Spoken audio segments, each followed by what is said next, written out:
Thanks for checking out another episode of the Unlockable podcast. Hannah and I hope you're doing great. We're here to bring you another 2 to 3 hours of video game content to get you through your boring workday per usual.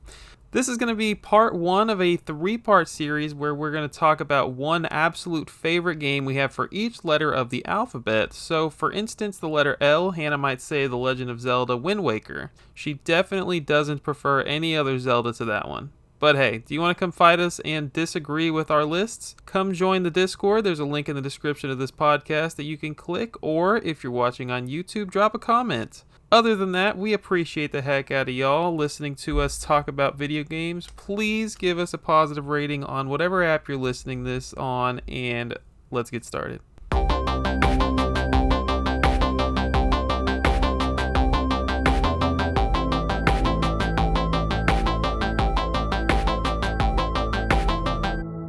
Welcome back to the Unlockable podcast. I'm Christian, and I'm joined by none other than the Game Girl Advance SP herself. That's me. Hannah, here in my notes I have, how's August been treating you? But you know what? I just had my power go out, and we are starting over. I just had 45 minutes of freaking audio recorded here, and we have to start over because I don't have anything saved, and I'm so frustrated. Welcome to the Unlockable podcast. Well, thank you. Thank you for having me back here again. Part 2. Take 2. All right, folks. So here's the deal. Today, I'm going to be a little salty for like a half an hour. Today, we're going to talk about letters A through I from the alphabet. What about those letters? Our favorite games that start with those letters, right? So you heard the intro before the intro. I'm not even going to go into it. I am frustrated. I've already heard Hannah's A and B. Hannah's already heard my A and B. We're going to redo it because we love hurting ourselves. We love to, I don't know, we're going to do this for you guys. I hope you freaking love it. This is going to be kind of tough. This is going to be like a 3-part episode, but we're not going to do them in a row. We're going to do these like spread out, every few months we'll do another one. So, we'll do J through whatever, and then we'll do whatever through Z for the 3rd episode. But overall, aside from starting over 45 minutes into the freaking episode, I think this is a pretty cool episode idea. Hannah gets all the credit for this one. I think it's a fun idea. But it's also challenging, like 3 of my favorite games of all time start with the letter S, and it's going to be like, am I picking Super Metroid or Super Castlevania 4 or Super Mario 3D World? Like, there's so many supers, and it's going to be fun to battle it out and talk about which ones go where. But how's life, Hannah? How you doing? I've been talking a lot. I've been good, for the second time tonight. I am a double grad now. I just graduated. I'm unemployed, looking for the jobs, looking for jobs in Houston, all over. Let's see what else. My parents have been calling it my vacation, quote unquote vacation, unemployment. Been playing some games, which we'll talk about at the end. But yeah, other than that, just sweating my ass off every day and kind of loving it. Being off. I love how you regurgitated all of that from the first recording, and you just crammed it all in there. Oh yeah, we've been here already. I would like to congratulate you for the 3rd time on graduating college. I'm very proud of you. Very happy, and yeah. I can't wait for you to move to Houston and live here and play video games with me all the time. It's going to be great. Like I said, man, I'm trying. Houston is the biggest city I'm applying for, so we'll see. Hopefully they got more opportunities up there. Let's do this. Let's start with the letter A. All right. Well, you want me to start first since you started first last time? Sure. Okay. So I'm going to start off with my honorable mentions. So for every letter, we picked the one that reigned supreme on top. And then, of course, I couldn't help myself, so I had to have some honorable mentions. So my first honorable mention is ATV Off-Road Fury, which is just a stupid 4-wheeler game that came out on the PS2. It might have come to the Xbox, I'm not sure, but there's 4 of them. I bought all 4 of them. I made sure after I bought the first one that I was there at GameStop or Target, whatever they released. day one so I could buy these guys brand new, which I did not do when I was younger, right? I just bought, my parents just bought me games. I wasn't super into it at the time, but I was like, gotta have these ATV off-road fury games, gotta ride my four-wheeler. So yeah, that's an honorable mention. And then my other honorable mention is ARMS, which me and my cousin have played for, I don't know, probably like 50 hours or so. If you like the Wii boxing on Wii Sports, you will love this game. I don't know why this game didn't like take off as much as like Splatoon or something. It is such a unique IP that I love very, very much. So that's another one. But does that game have online? It did, yeah. And it's like, it's so strange because I never had any problems with ARMS online. Like, Nintendo's online service has always been like hit or miss, like really spotty. ARMS was like perfect. Which is, I think, just kind of ironic, but yeah. I don't know. I really enjoyed it. But my game that reigns supreme in the A category is Astral Chain. I love that game. We've talked about that game. Yeah, I know, so surprising. Want to guess what yours is? No, anyway. So it's Astral Chain. We've talked about this game. It's definitely an underrated game on the Nintendo Switch. I don't know why more people aren't talking about it, because it was freaking awesome. Great game. So it was released almost 4 years ago today as of this recording. So it released on August 30th of 2019. It's an action-adventure hack-and-slash game by Platinum Games.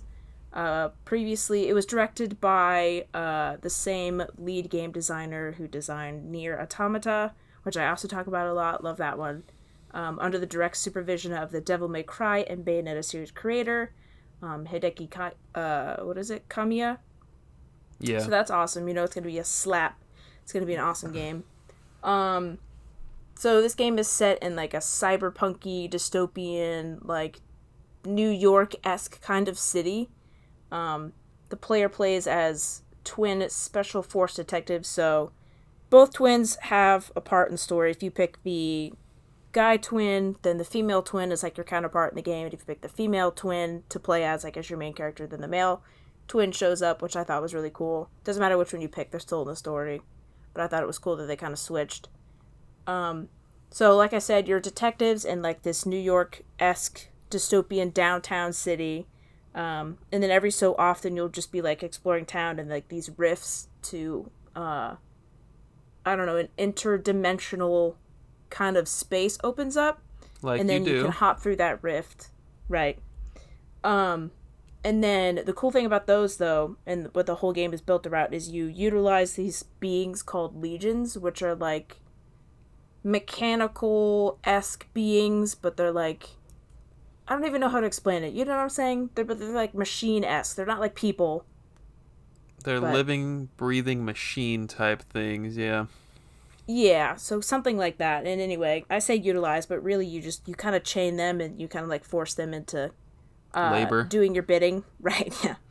So essentially these things are like wild creatures and you bond them, actually like chain them down with this thing called an astral chain, which connects you to the Legion at all times. And one of the really cool things about this game that sets it apart from every other hack and slash is usually you're just like, you are controlling one character, and then sometimes in RPGs or whatever, you have like side characters or AI characters that just kind of like do damage to the enemies in the background. But in this game, you can actually control your character and the Legion at the same time. So you're using the right analog stick, and then the Legion you control with the left analog stick. And the main like mechanic in combat is you use your Legion to wrap the chain around your enemy. So like you're controlling it with the right. Then you use the Legion on the left, and you wrap the enemy up with the chain that connects you to. And you can do like all sorts of like super sick like combos. You're like jumping in the air, flying through the air. They're flying through the air, and then you like come down together. It's like super cool, super interesting. Really like animated special attacks, very much like Bayonetta. How it's very flashy, very showy, and those kind of things. I don't know why this game didn't blow up. I mean, if people love Bayonetta so much, they should be eating this game up. I agree. I mean, I like it. Well, I mean, we've talked about Bayonetta for a long time, but I think this one is just so much more interesting. in my opinion. And the fact that there has such unique combat in a hack and slash game, it's just so intriguing. And then the music in this game is also awesome. It's also like steampunky, cyberpunky, synth wavy is the best way I can describe it, and it sets up like the whole entire vibe for the game. So there can be like super duper intense when you're in battle, and it's like so in your face, like in a good way. It's so in your face and kind of just wraps you up in this world and makes like your heart beat faster if it's like super intense. Or like in the police station, which is a big part of the game, it's just like super chill and like super cool. It's like, hey man, you want to get your mission? You want to like train in here? Like, yeah, this is awesome. Good hub world music.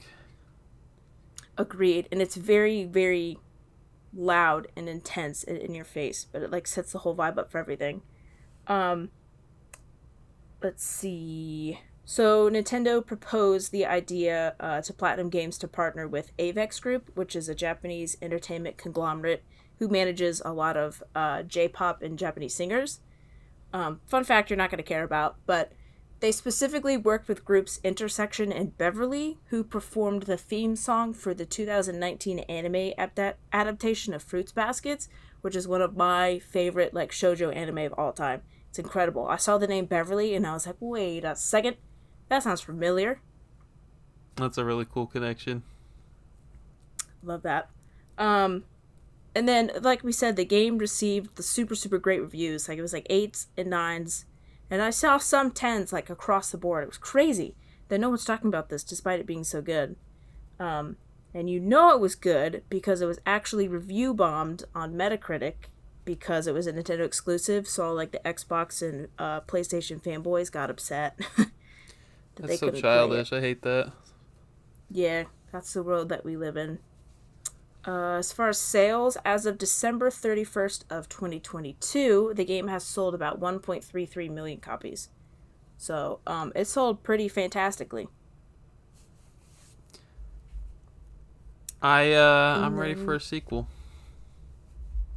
Me too. So I don't know, as far as sequel goes, I don't think there's any, like, confirmed news or anything.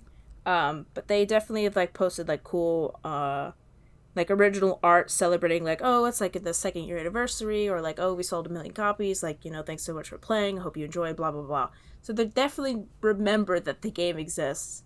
And they also said that they were happy with the sales, so I don't see why a sequel wouldn't come in the future. I see them getting Bayonetta 3 out of the way, which they have. They don't want to capitalize on those sales, so, like, maybe next year, or maybe they're waiting for Switch 2, I don't know, but definitely should be coming around the corner.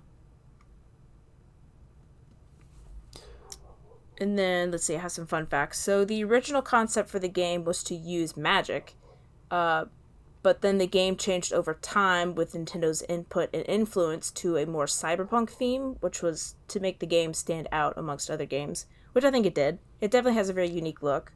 Yeah, I think magic would have made it feel like, I don't know, every other RPG. Yeah, I agree. And the game was also heavily influenced by the anime Ghost in the Shell, which I know you've heard of. How could you not have? And Appleseed, which I haven't heard of that one, but sure, I'll take the word for it. So the main base for the game started with the idea to be able to control the two characters, so the main character and then whatever legion you're using, at the same time, and then the world and the atmosphere and the story were developed afterwards. I think you can definitely tell that in the gameplay, that because the idea of controlling two characters at the same time, like, seems hard to conceptualize, but it felt really easy in the game. It felt very intuitive in the game. Yeah, and it's a very unique thing, and I'm glad that they did that. I think wrapping yourself around the enemy, and I didn't even learn all those combos when I was playing through the game, but I do distinctly remember that you could wrap your chain around the enemy, and it was very satisfying. I agree. It was definitely a lot of fun. Definitely sets it apart from everything else. As far as my experience, I remember seeing it in a Nintendo Direct, and not having known anything about it at all, because obviously it's a new IP, and I had never really played any Bayonetta games at that point. I knew they existed, but I was not familiar with them. I had not played them. But the trailer for this game just took me completely by surprise, and I was like, I need to buy this game. It looks absolutely awesome. Yeah, I don't even know what brought me into this game. It must have been the trailer because it was probably like a Nintendo Direct that like reeled me in, but it doesn't seem like something I would have bought normally. So must have been a No, good trailer. definitely not. And then, speaking of sequel, which I know we mentioned a little bit earlier, but we were watching a Nintendo Direct. It was, I don't know, 2 years ago or whatever, before Bayonetta 3 came out. And we were watching the trailer, and all we see is, like, the Platinum logo show up, and then there was the flash of this mascot, this dog mascot, that's in Astral Chain. So, like, the police station mascot is, like, this woman who has a giant dog, like, mascot head on. And she, like, shows up everywhere in the game, so it's, like, it's not, like, a one-off thing. You're definitely going to recognize her. And we immediately recognized her, and we were like, oh my gosh, it's freaking Astral Chain 2, baby, let's go. And then we were disappointed when it was the trailer for Bayonetta 3. So it was like a fun little tease, I think. And then they're like, nope, psych, it's Bayonetta 3. Remember that? I remember being kind of disappointed, but, you know. We'll get it eventually, I hope. But yeah, that's all I got. Alright, staying on the Nintendo Switch, we're going to go with Animal Crossing New Horizons, the title that saved us all during COVID. And it released in 2020 on March 20th, right there alongside Doom Eternal. You might remember the memes and the artwork. It was the best. Game was developed by Nintendo EPD, which stands for Entertainment Planning and Development, published by Nintendo, obviously. And what kind of genre is it? It's life simulation. Everybody knows what Animal Crossing is. Metacritic, 90. So, really high score for this one. To kind of like describe Animal Crossing if you really haven't played it or whatever, like you live life as a human. You're on an island full of animals who are your neighbors. Your goal is to just live life. It's the ultimate time killer. It's what everyone needed in March of 2020, except for Hannah. You design your entire Right. island however you'd like while paying off your debt to this raccoon named Tom Nook. Your life also involves collecting things, bringing them to the museum. You got to catch fish or catch bugs or dig up fossils, and it's one of my favorite parts of the game. Mm-hmm. This game is like objectively the best Animal Crossing. I wanted to put another Animal Crossing in here. I wrote it as an honorable mention, but honestly, this game built upon every other Animal Crossing, and it's far and away just like got all the best features of all of them and combined it and built upon it. It's the best, and I love it. I spent easily over 100 hours into it. I don't remember how many, but you know, it was my 2020 game on the Switch, and I burnt my Switch battery playing it hundreds of hours, and it was great. Other new things in this game, you could now landscape and make the island exactly how you wanted it, something that you couldn't do in previous games. You could place your house and your neighbor's house wherever you want. You could choose what your neighbors put in their homes to an extent, like their furniture and stuff, which was pretty new. Select where your neighbors place their homes. I think I said that. And yeah, I was clamoring for a new Animal Crossing on the Wii U back then, and it never happened. I just wanted everything on Wii U, dude. I was such a Wii U fanboy, and I loved that freaking console, and they didn't give me anything. They gave me a lousy, mediocre Star Fox game, and they didn't give me anything else I wanted. But yeah, we got this game. It was everything I needed it to be and more. Animal Crossing New Horizons. Everybody but Hannah played it. That's true. But I think new, what is it? God damn it. New Horizons? New Leaf? It's New new Leaf? something. But anyway, they continued to support that game for like several months. I think maybe even up to a year later, which always got people back into it. They're like, oh man, new DLC is going to be awesome. I think it's kind of a good example of Nintendo supporting their games for a long time. It's a good case study. Yeah, for sure. This game, fun facts, this game was confirmed to be in development in 2018. That was when they announced it at like a Nintendo Direct, but in actuality, it had actually been started development in 2012, just after New Leaf on the 3DS. So That is crazy. Lots of development time there.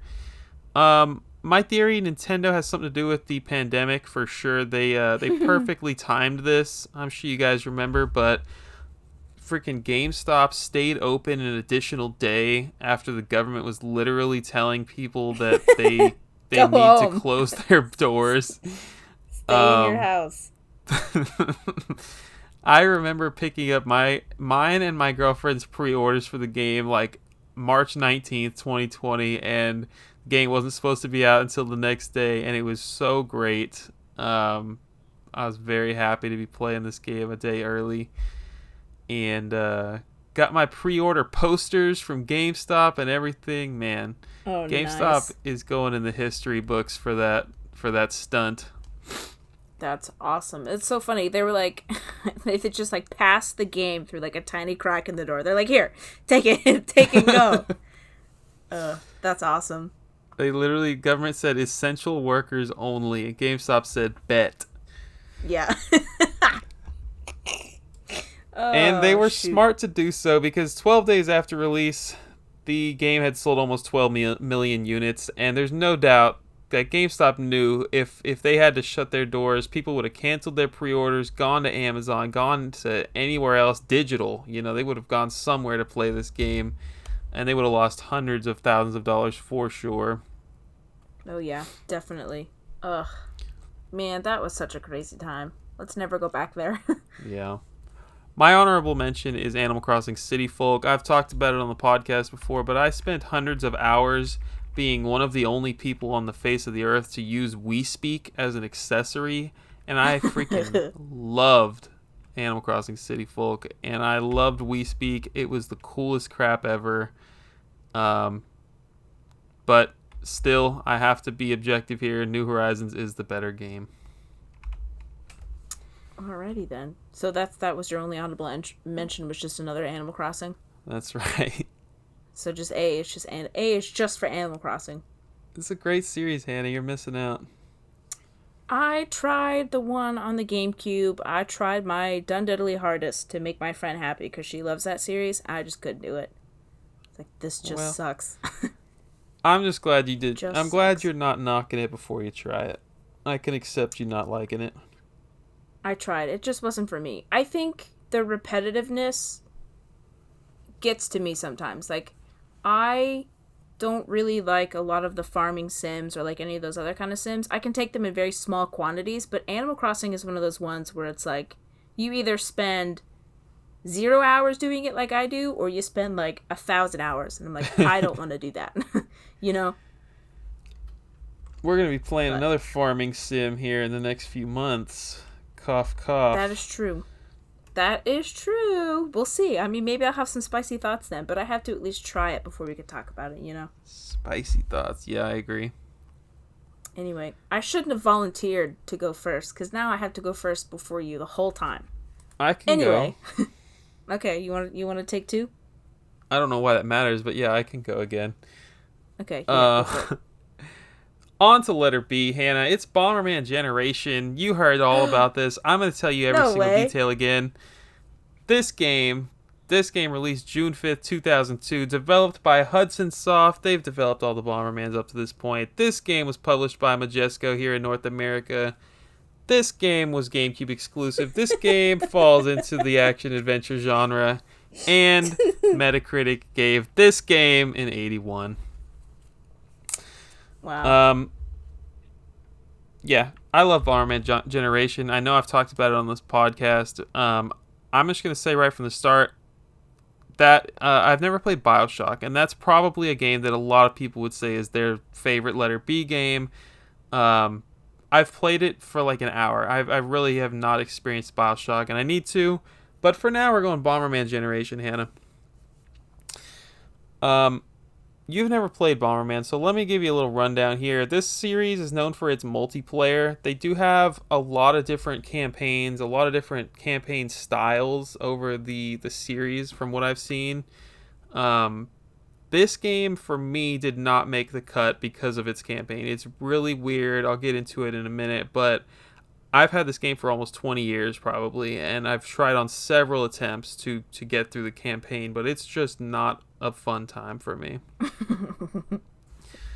But multiplayer, that's a different story. You and 3 others are thrown onto a map. You see your players from like a top-down perspective. You drop bombs and you break brick walls, and you guys are separated by these brick walls. So you're trying to break them and earn power-ups. Sometimes they're inside the brick walls, sometimes they're not.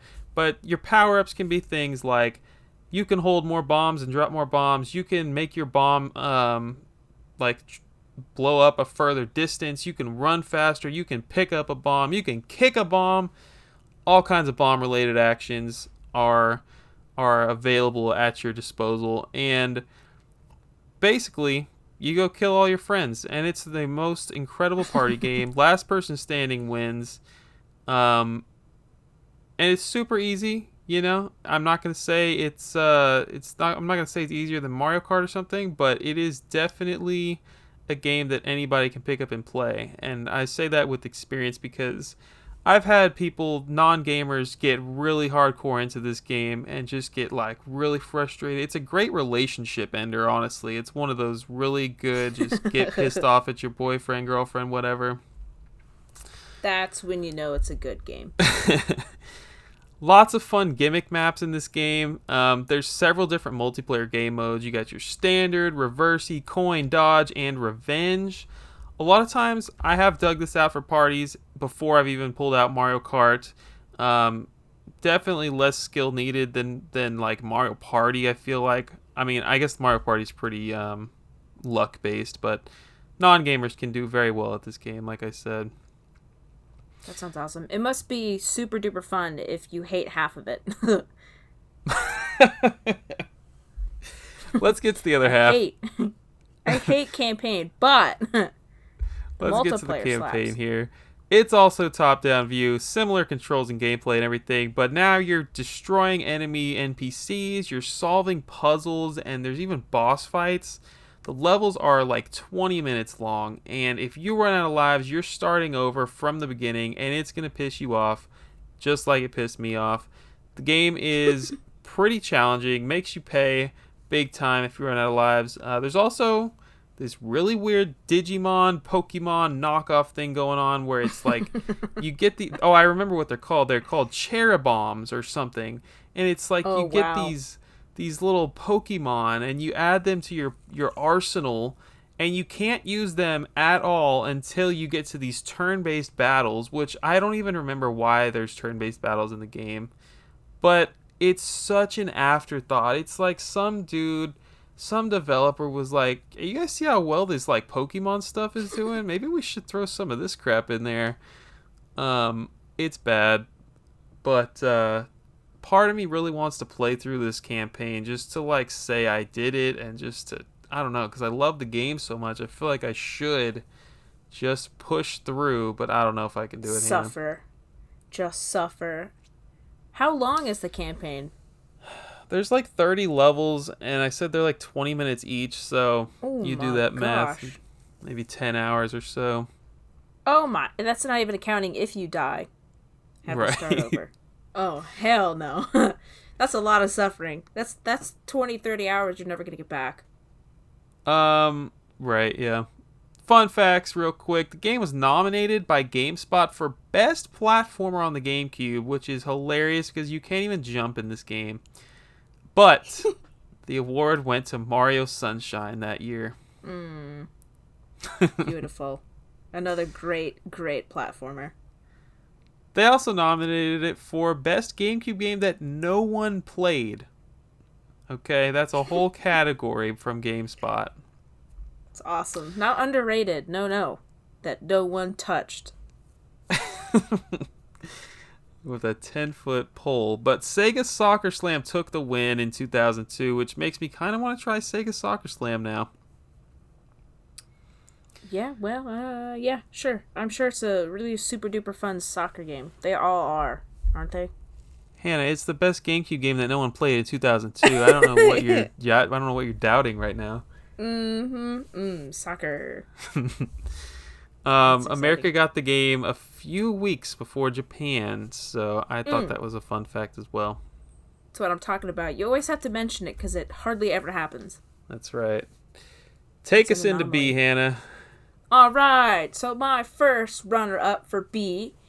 Wow. Actually, no. Now that I'm thinking about it, all of my B category has to do with bugs. Anyway, my B is Beetle Adventure Racing, and you're Oh. thinking, what on earth is that? I've never heard of that in my life.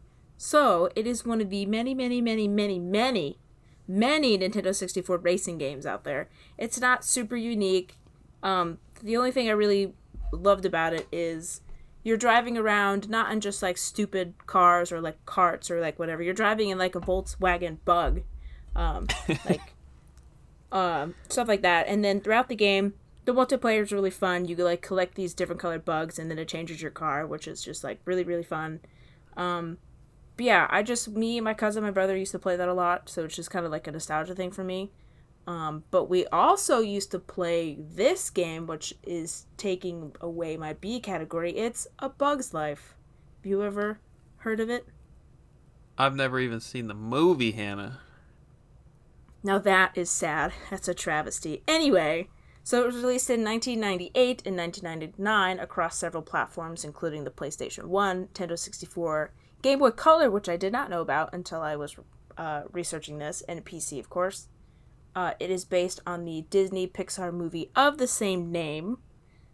It was developed by British game developers Traveller's Tales and Tiertex Design Studios, which was only for the Game Boy Color version.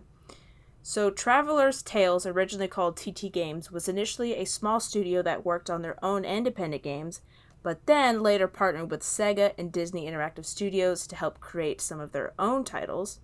TT Games would later become Traveller's Games. They worked on games like Toy Story, Crash Bandicoot, and Sonic the Hedgehog. They had a second-party collaboration with Sega to develop games based on Sonic the Hedgehog series, resulting in both Sonic Blast and Sonic R, which is interesting. That's very interesting. What the heck? They developed those alongside, of course, Sega's Sonic team, because why not? They also worked on Crash Bandicoot, specifically The Wrath of Cortex and Crash Twinsanity, under the Vivendi label, which is an American video game publisher. They were later purchased by Warner Brothers Interactive Entertainment in November of 2007, and would almost exclusively work on LEGO titles from there on out. I just checked, Hannah. I have A Bug's Life on Game Boy Color. Do you really? I do. Oh my gosh, that's exciting. I can't imagine it being better on the Game Boy Color, but I mean, go for it if you want. I would definitely recommend the 3D platformer version. I can't imagine. They did that with so many games. They made them 3D on like the PlayStation, Nintendo 64, and they're like, yeah, we'll just do the same game, but make it 2D and then put it on the Game Boy Color. But I kind of love that. It is interesting, but like it's a completely different game at the end of the day. Right. Yeah, you almost wish that they would like call it something else. Yeah, exactly. I mean, as a child, I didn't care, but now it's interesting. But yeah, so Traveller's Tales has tons of credits on platforms like Super Nintendo, Genesis, GameCube, Xbox, all the PlayStations. And their latest game was the Lego Star Wars: The Skywalker Saga. It's very cool. Like, I didn't know they were around in the early 90s like that. That's pretty cool. Well, I didn't know that anyone outside of like the Sonic team worked on Sonic games back in the day. I thought it was just like the Sonic team had like a monopoly on it, and they're like, this is our series, you know? Yeah, it sounds like they hired him because they wanted some support or whatever, but I didn't know that either. Pretty cool. That is really cool. So anyway, back to A Bug's Life. It is a 3D platformer, and that should play in the GameCube, or not the GameCube, the Game Boy Color version, and then I assume it's going to be 2D. Well, no, it's definitely got to be 2D. That thing can't handle 3D. Anyway, if you've never watched the movie, the game basically follows the events of the movie with slight variations, of course. But anyway, the story of the movie is, they start off as a peaceful colony of ants, right, who are gathering food for the colony for the winter, because obviously ants can't go out in the winter. Duh. All the worker ants are supposed to gather food under the leadership of the queen and the princess ant, but every year an evil colony of grasshoppers comes and takes the ants' hordes of food and extorts them. Flick, who is the main character of the game and is the person, or the ant, not person, that you're playing as, is a nerdy inventor and invents a harvesting contraption which is supposed to make gathering the food faster and more efficient. But being the poor klutz that he is, his invention runs out of control and destroys the food offerings to the grasshopper. So now there's no way to get the grasshoppers to go away, and the grasshoppers are threatening to take all their food, and the ant colony is in danger. So then Flick sets off on a journey through the rest of the bugdom, or the kingdom, whatever you want to call it, and looks for bigger bugs to defend the colony from the grasshoppers. And I've never liked grasshoppers a day in my life. Screw those grasshoppers. Me either. They're fast, they're ugly, and they're loud as shit. Yep. Hate them. Not that I like ants much better, but, you know. They're at least small and non-threatening. For sure. For the most part. So, gameplay of the game is basically just running and jumping around the bug kingdom, throwing berries at enemies, picking up seeds, growing plants so that you can reach higher and further platforms. You can use the grain harvester, kick, swing, slide, all the cool, fun mechanics that come with 3D platformers. The main goal of the game is to explore the kingdoms, destroy your enemies, and complete the 3 main tasks in each level to beat the game. The cool thing, though, about these levels is that when you complete all of like the little tasks you have to do, and you get these things associated with all the levels, you're rewarded with clips from the actual movie. Oh, heck yeah. That's what I'm talking about. And if you get all the tokens by the end of the game, you get a super special surprise clip at the end. So that's very fun, very cool. I also learned that while researching this, there's also a lot of bonus levels that you can unlock, but like the way to unlock them seems completely random. Like one of the things is you have to plant 5 mushrooms in a row, and you have to bounce on all of them without like falling on the ground, and then it unlocks a bonus level. What the heck? I don't know how you would know that. That's I don't know like if some freaking strategy guide exclusive knowledge right there. Right. I mean, there's tons of stuff like that. And apparently there's also a glitch that if you do the glitch over and over and over again, or do something, then the glitch occurs, and then you get the bonus level, which I was also researching, which is interesting. But yeah, I guess bonus levels for everybody if you do some random ass task. And then it's like, yeah, unlocked. But as far as my experience with it, this is one of those games that I don't remember asking for. It just kind of showed up one day as a kid, and me and my brother and my cousin used to play the crap out of it. Like, I don't know if it's actually a good game, but it's one of those ones that I have like nostalgia goggles on. So I want to like go back and see if it actually holds up today. But we would play that so often. And the level that I remember the most, and I don't think we ever got past this level. I think this is the level that we played over and over and over and over and over again, and then just stopped after we figured we couldn't beat it.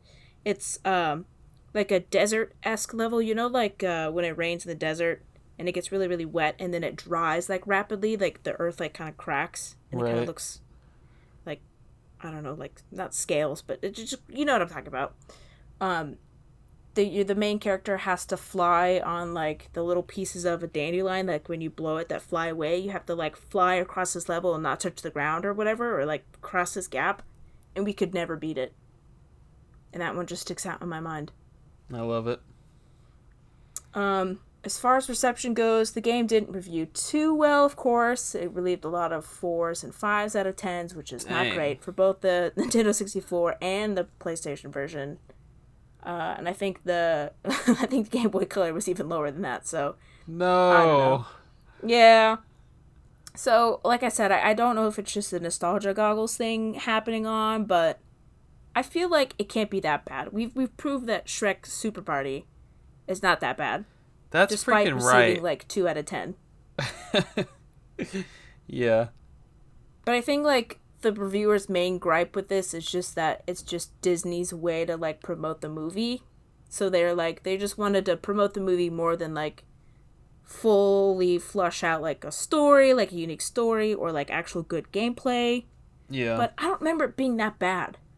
Yeah, I mean, I just played through Toy Story with my roommate, and he grew up playing the game. He loved it. He said, "Yeah, dude, you're gonna love this." We played through the whole game, dude. It was bad. Like that's just how it is. Sometimes you don't need to go back uh, and play your childhood games.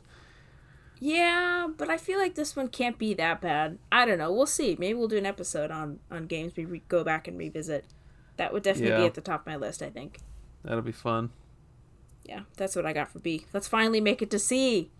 All right, Hannah, I want to talk to you about a game that has recently become near and dear to my heart. It starts with a C. Is it Do you have any Castlevania? idea what it is? Yeah, it's freaking Castlevania, Hannah, but specifically, it's Symphony of the Night. It came out in 1997. Wow. October 3rd, just in time to get ready for those spooky vibes in 97. I was one and a half at this point. Um, I had not played this game. I didn't even have a PS1 growing up. But last year, no, 2 years ago, I played this game and it knocked my freaking socks off, okay? Mm-hmm. This game was developed and published by Konami, released on the PlayStation. The next year, it got ported to the Saturn. I don't know anything about that version. I was reading up on it. It's not good apparently, but that was a Japanese only the Saturn release. This genre, hey, it's got the word Vania in it. It's a Metroidvania, but it's not just a Metroidvania, it's the Metroidvania. All right, this is a Oh. 2D action platformer or platform adventure, whatever the heck you want to call it. This is the game that put the Vania in Metroidvania, Oh, heck and yeah. uh, that's all you need to know about it. You play as Alucard, which is Dracula backwards, going to kill his father, whose name is Dracula. Huh. I never realized that. um, you start out with all of your powers, and then like 3 minutes in, Death shows up, takes all your powers. It's freaking awesome. Death looks sick, and you're like 5 minutes into this game, you're like, holy crap, this game's gonna be amazing. Throughout the game, you kill all kinds of demons and like skeleton monsters. Everything is in this game, and you earn upgrades. You earn those upgrades that Death originally stole from you, and then there's like this RPG style leveling up system, and you just explore this massive castle, and you fight insanely insane bosses. It is such the sprite work is so it's chef's kiss, man. Um, like I said, didn't play this until 2021. I actually played it on the PS4. They released this Castlevania, I don't even, Requiem, I think is what it's called. It's got 2 games on it, digital exclusive for PS4. Very cool compilation. Um, and then after I beat it, I had to get myself a Black Label copy. Spent like $150 on it because I Whoa. needed it. This game is so good. Um, I love Metroidvanias. I don't know how I could not love this game. Highly recommend it. The theme, the exploration, the various enemies, the puzzles, the 2D sprite work on top of the scrolling backgrounds, the freaking soundtrack, everything about this game. It's a 10 for me. I loved it. Wow, you almost convinced me to play it. Have you played any Metroidvanias? Yes, actually. Surprisingly enough, the game in my C category is a Metroidvania game. Oh, Mm-hmm. very cool. But it's not Castlevania. If you don't know, this is the title that creates the Vania. I already said that. A Castlevania was being developed for the 32X in 1994, which would never actually release. I didn't know this, but that's pretty cool. That game would come to be known as Castlevania the Bloodletting, and a playable prototype would eventually be made, but Konami scrapped it, took the ideas, put it towards what eventually became this game, Symphony of the Night. The game started development as a side story to the series. The reason they decided to break away from the typical linear gameplay of the predecessor Castlevania games was due to the amount of, this is a funny fact I read on Wikipedia, it was due to the amount of Castlevania games that they would see at bargain bins throughout Japanese game stores. Oh They no. saw that and they were like, okay, I guess this means linear games do not have enough replayability. They wanted to fix that. Oh, well that's smart. Yeah, it makes sense. So they took inspiration from the Zelda series. They said you're going to earn rewards for exploring, but you also don't want to lose sight of that hack and slash style that all the previous games held. RPG elements were brought in because they felt like the older games were too hard for casual players. They wanted to have a leveling up system so people could grind if they were trash. And yeah, they succeeded in all of that. The freaking Metacritic score was a 93. This game knocked everybody's socks off. And this is my second favorite Castlevania, but my first starts with the letter S. So that's an interesting thing about this podcast episode we're doing here. So you're saying it's going to show up in your S. Spoiler alert. It won't show up in my S. My favorite Castlevania won't even make the list. Isn't that crazy? Oh, man. That's a shame. Yeah, I was going to ask if that's your favorite Castlevania, but you just answered that question. No. So I will tell you, I had 2 honorable mentions real quick. Okay. Call of Duty Black Ops, and I guess it's just one honorable mention. I put Call of Duty in general. Honestly, dude, I freaking love Call of Duty. It's no secret. I still play Call of Duty, and it is pretty tempting to put that on here. But I'm going to be a real gamer and put Castlevania for my C. Oh, boy, you're going to love my F category then. No, that's funny. So, okay, if I were to play a Castlevania game, would you suggest this one be my first one? Yeah, I think that I would probably suggest everyone start with this one. It's like, it's not only historically important, but it just holds up so well. I think this is a great starting point. I may or may not try that. I like the idea that you can grind and then just get better artificially versus having to have any skill, because I don't have any when it comes to Metroidvania games. Nothing wrong with that. So, for my C, my first honorable mention was Cruisin' USA and Cruisin' Exotica. Ooh. Because I just love racing, apparently. But I love those games. I also was going to maybe do the arcade version of the game, and I was like, maybe that's kind of cheating because everyone loves going to the arcade and playing Cruisin'. It's the best one there. You can double pump the gas and your car freaking accelerates and goes in the air. That's crazy. Love that. And you can put your phone number in for God knows why. Right. Right, exactly. Oh, it's the number pad. That's so funny. But the one that takes C for me is a game called Cave Story. Ooh. Specifically Cave Story Plus, the one that came on the Switch, because that's the one that I played. It was originally called Dokutsu Monogatari, which is obviously a Japanese title, which Monogatari just means story, so I assume that Dokutsu means cave, but I could be wrong, I didn't look it up. But I didn't realize how old it is. It is a 2004 Metroidvania Whoa. platform action game for Microsoft Windows. Which kind of... Yeah, I was about to say, this is like an old PC game, maybe? Yeah, I had no cool. idea. So it was made by one man. His name is Daisuke Pixel, quote Pixel, I guess that's his name, his nickname, Amaya. Yeah. And it took him over the course of 5 years to develop this game, because he only developed it like in his free time. So like after hours, after work, he's like, you know what, I'm going to work on this game. But it took him 5 years. That's awesome. It is awesome. So a passion project. Right. So it was originally released on Windows. Nicholas or Nicalis, whatever you want to say that, I don't know how to say it, worked with Amaya to port the game to WiiWare and DSiWare. Again, didn't know that. Oh, wow. An enhanced version of the game, Cave Story Plus, which is one that I played, was released on Steam in 2011 and then later on the Switch in 2017.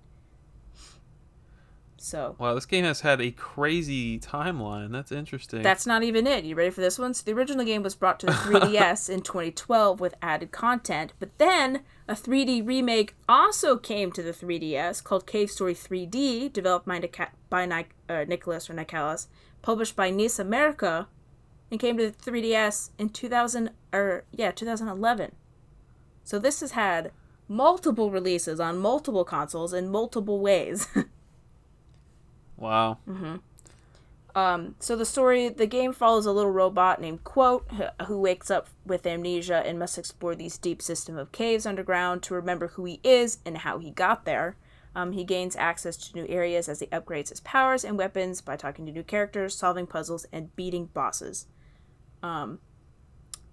So I first heard of this game because it was like, it released in 2017, so it was like one of the only games that was on the Switch at the time. Like, there was Zelda, obviously. I think there was, I don't want to say Just Dance came out too. I think that was a launch title. I could be wrong about that one. But there were so few games on the Switch, and I had already, like, bought and beaten Breath of the Wild. So I was like, okay, I need something else. So I was like, Cave Story. This one's cool. It's got a really interesting cover. It's purple, like cave, pixely. I was like, okay, you know what? I'll pick this one up. And it was, like, my first kind of experience with Metroidvania. I had no idea what it was. To me, all of the 2D games at that point were just like Mario. It's like, yeah, it's like Mario, you know? Platformers jumping from one to one, but I didn't realize that there was, like, a distinction between those until much, much later. But I kind of fell in love with, like, this cute little robot guy. He's like, the best way I can describe it is if Ash Ketchum was, like, a chibi robot.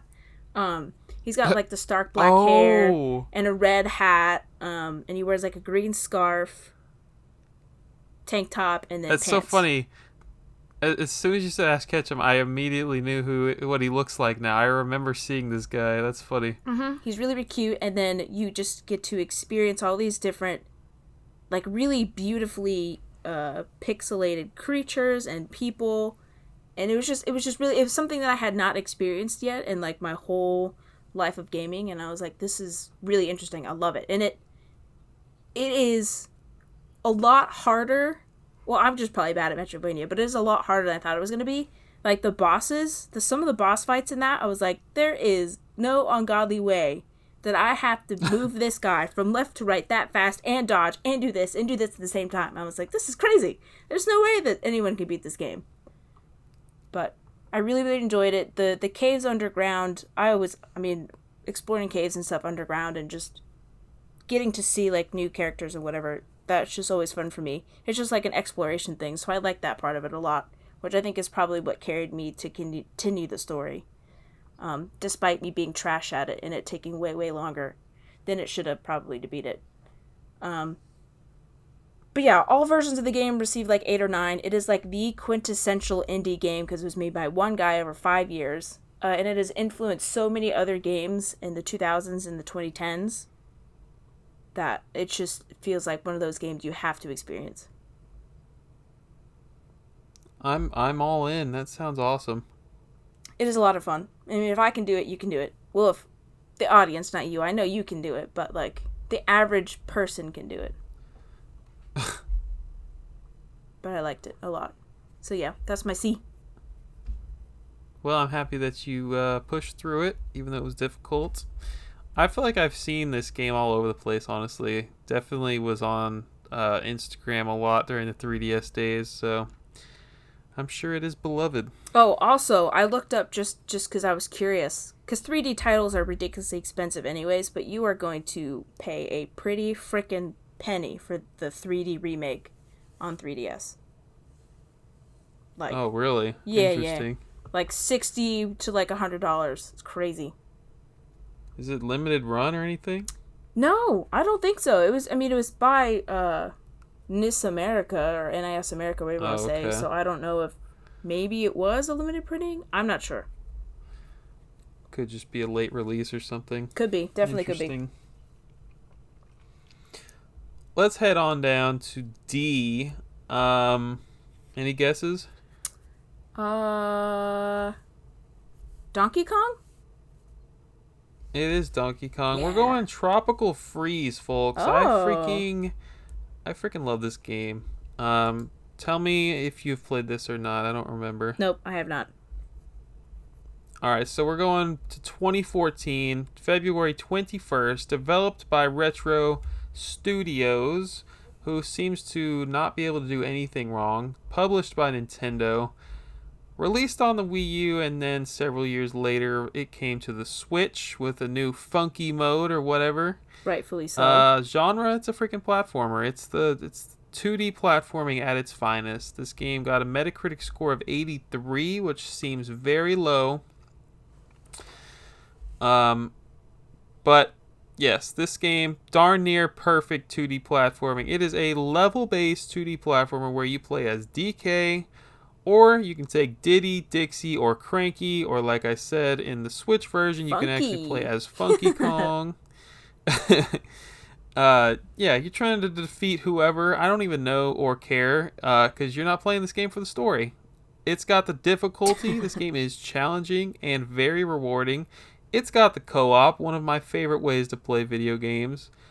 Always love having multiple characters to choose from with different abilities. I like freaking Cranky Kong lets you jump on his walking cane like a pogo stick. Like, how cool is that? That's fun. There's different types of levels to keep things interesting. So, like, yeah, you got plenty of move left to right, get to the end of the level. But there's also, like, swimming levels. There's also, like, for instance, a level might have you riding a minecart, just like in the classic DK Country games. Trying to avoid obstacles, not get decapitated. Another level is going to have you flying on a rocket, trying to get to the end of the stage without hitting a wall and exploding. There's a lot of stuff going on. It's so good. Specifically, I have to shout out the water levels in this game. Water levels are typically a nightmare in video games, but holy crap, dude, the swimming mechanics are perfect. Are they? Wow, that's awesome. It's very satisfying. I also have to shout out Yooka-Laylee and the Impossible Lair here. It's a very good clone of this game if you haven't played it. So if you're like, oh, I love Donkey Kong Country Returns, I love Tropical Freeze, I wish they'd make another game, go play Yooka-Laylee and the Impossible Lair. It's a very solid follow-up. Very interesting. Fun facts, the Switch version plus the Wii U version have sold over 5 million units. Oh, wow. Which seems a little low. I mean, but still good, yeah. though. I don't think DK gets the love he deserves, but yeah, 5 million is nothing to laugh at, that's for sure. Well, especially considering that he hasn't had his own game on the Switch yet, or exclusive at least. Poor guy. Yeah. So in this game and the one on the Wii, you can pluck things out of the ground, and so that's like a way to find items or secrets. But this was actually inspired by Mario Brothers 2, which adds up because the producer of Tropical Freeze had also worked on that game. So that's pretty neat. Oh, that is interesting. And most importantly, David Wise, who made the incredible original Donkey Kong Country soundtracks, he came back to do this game's soundtrack. Oh, and that's everyone awesome. rejoiced. That's awesome. Where do you think, as far as difficulty, where do you think it lines up with Donkey Kong Country 3? Specifically. I'd say pretty even. Pretty even? Okay, because I remember Country 3 being like, there were some hard levels in there when we were playing together. Like, I don't know if I could have done it by myself if you had not done it. Yeah, this game stays true to the difficulty, and I mean that in the best possible way. Like, a lot of games are just too easy these days, but this one stuck to its roots. And Tropical Freeze just looks beautiful. Like, they just took so much time in the background, and it just looks amazing. Very true. Not sure I understand. Oh my god, Siri, you scared me. Stupid Apple Watch. Okay. Let me get one honorable mention in. Doom 2016 is definitely like a top 25 game for me. I guess I can't say that if I'm putting Tropical Freeze here. I don't know. I love Doom 2016. It was so fun. Could easily, depending on the day, it might be higher than Tropical Freeze for me. But I am a 2D platforming guy. That is my genre. Depends on if you're in an angry mood. If you're upset that day, Doom is your favorite. I feel like ripping some demons apart. If my power goes out one more time, I might switch it to Doom. We'll see. That's funny. Take 3, baby. We'll just change all the answers. What you got? All right. I had a lot of things for D, so I have a few honorable mentions. The first one, Donkey Kong Country. The first one, just because I remember playing that one a lot as a kid. That one's always got a special place in my heart. But I played that one on the Game Boy Advance versus the original version. Me and my brother used to pass it back and forth on like road trips and stuff. That was always fun. Then another one. Oh, wait. What? So, do you get to like play 2-player and you just take turns passing the console? Is that a thing?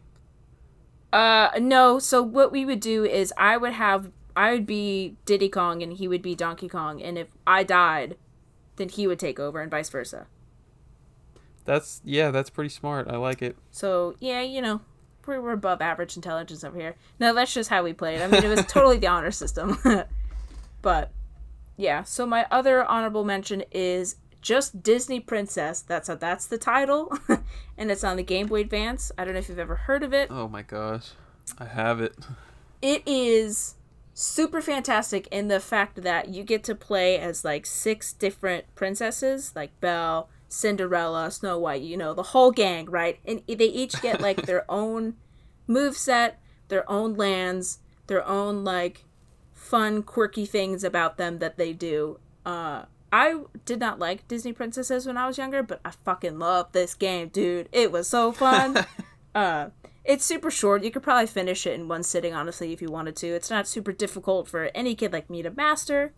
But I loved it, and I played it all the time. Like, Belle from Beauty and the Beast, her levels were just so much fun. You're, like, in the forest, and you have to, like, knock snow down, but there's also, like, scary wolves that come at you, and you have to, like, smack the shit out of them. Love it. It's awesome. But the only reason I didn't pick it is because there wasn't really that many interesting things to say about it. It's like, yeah, you get to play as all the princesses, and it was published or made by THQ, and that was it. So I was like, that's boring. THQ in the 2000s was just like buying every license known to man. Like they have every movie game was published by THQ. It's crazy. Yeah, it is. I'd never realized how many games their frickin' logos on until I actually looked at it. Like, gee whiz. Like Finding Nemo, like the Pixar, Incredibles. They had it all. It's so funny. Another one is just good old-fashioned DDR. Dance Dance Revolution. Ooh. Me and my friend one time, we went to a church sale, and we call them $5 fill-up bags, because they give you like a paper bag like you get from the grocery store, and it was $5. Anything you put in that bag, $5. So we stumbled upon a bunch of Guitar Heroes with the guitars and like 6 DDR mats and like 12 Dance Dance Revolution games for the PS2, and we spent the whole weekend just playing DDR, Guitar Hero, and we also got a bunch of the Sing games with like the microphones. So we were dancing, singing fools. Yeah. And that was also just so much fun. And then prior to that, when I was younger, this DDR story was in high school, but before this, my mom had got me the DDR PS2 mat. It's called Dance Dance Revolution Supernova, and we also played that a lot, so that was a fun bonding thing. She's like, yeah, in the 90s or the 80s, I guess it was the 80s, she's like, we used to go and play the DDR, like, actual giant machines in the arcades. She was like, I think that would be fun for you to experience. And so she bought it for me, and we played it. It was fun. Nice. Then I could not stop at that, so I had to say Dragon Quest Builders, because that one is just one of those games that I did not know if I would like or not, and absolutely fell in love with it, and the sequel, so that's there. But the game that takes... Wow, what is going to be above that? All of those mentions. Are you ready? Drum roll. Drakengard 3. Oh. So I think I've talked about this one a lot, but it's one of those games that just sticks out in my head. It was such like an influential game, which I'll get to at the bottom when I talk about my experience. But in my whole gaming career, I don't know if you can say that, but the whole time when I've collected games, this is like such an inflection point for me, and I'll talk about it later. But Drakengard 3, also in Japan called Dragoon 3, which is just, love that name. Exclusively on the PS3, released in 2014. It's an action RPG that was created for hardcore RPG audiences by the same team who created the original Drakengard games in the spin-off Nier. Unlike the other games in the series, though, the team developed the game at Axis Games, a Japanese gaming company who is known for making action games, notably Ace Combat, the flight game, the airplane go fast game. Oh, yeah. Deadly Premonition, Devil May Cry 4, Final Fantasy VII Remastered, and Mega Man Zero, of course, they worked on later. But they've always been known for their action games. So the gameplay, the game features hack and slash combat and aerial combat on a dragon. How cool. The same as the other series, titles in the series. You control the main character, and throughout most of the levels, you also have like AI companions that help you in battle, just kind of fighting the enemy, just knocking them like -5, -10, -5. They don't really do any work, they're just kind of there, Mm-hmm. In typical RPG combat, you perform combos, build up some kind of special gauge, and then you perform special attacks. It's pretty standard RPG stuff. Each type of weapon comes with different kinds of attacks, so you can really like customize your combos and all that kind of stuff. There's swords, spears, combat bracers, and then these things I think it's called chakrams. I don't know if you know what that is. It's the like circular blade, so you have like one in each hand. And if you've ever seen them, it's like literally just like a circle, but it's like a blade. I think so, yeah. So they're just like ring disc weapons. You have them in each hand. For aerial combat, But you know what? They're in one of the Mana games. That's where I know them from. they're also in Xenoblade Chronicles 2, if you've played any of those, which I know you have, but like not really. They're really popular in like Japanese RPGs and stuff like that. As far as aerial combat goes, on the back of the dragon, there are two kinds of combat. There's rail shooter style missions, and then there's like free roaming combat, which has both aerial elements and ground-based combat. And then the dragons, of course, have special attacks too, because why not? As far as story, the game takes place 100 years before the events of the first Drakengard, so it acts as a prequel to the first games, which is not even the most confusing thing that we'll talk about as far as timeline goes. The game's protagonist is named Zero. She's the one on the cover. She's got long white hair. She's tall. She's pale skin with like the white flower coming out of her eyeball. I'm sure you've seen that. Oh yeah, I have the game. Oh, okay. So yeah, she's the one on the cover. Her dragon, Mikhail, is also the dragon on the cover, and she can manipulate music through song, or magic through song.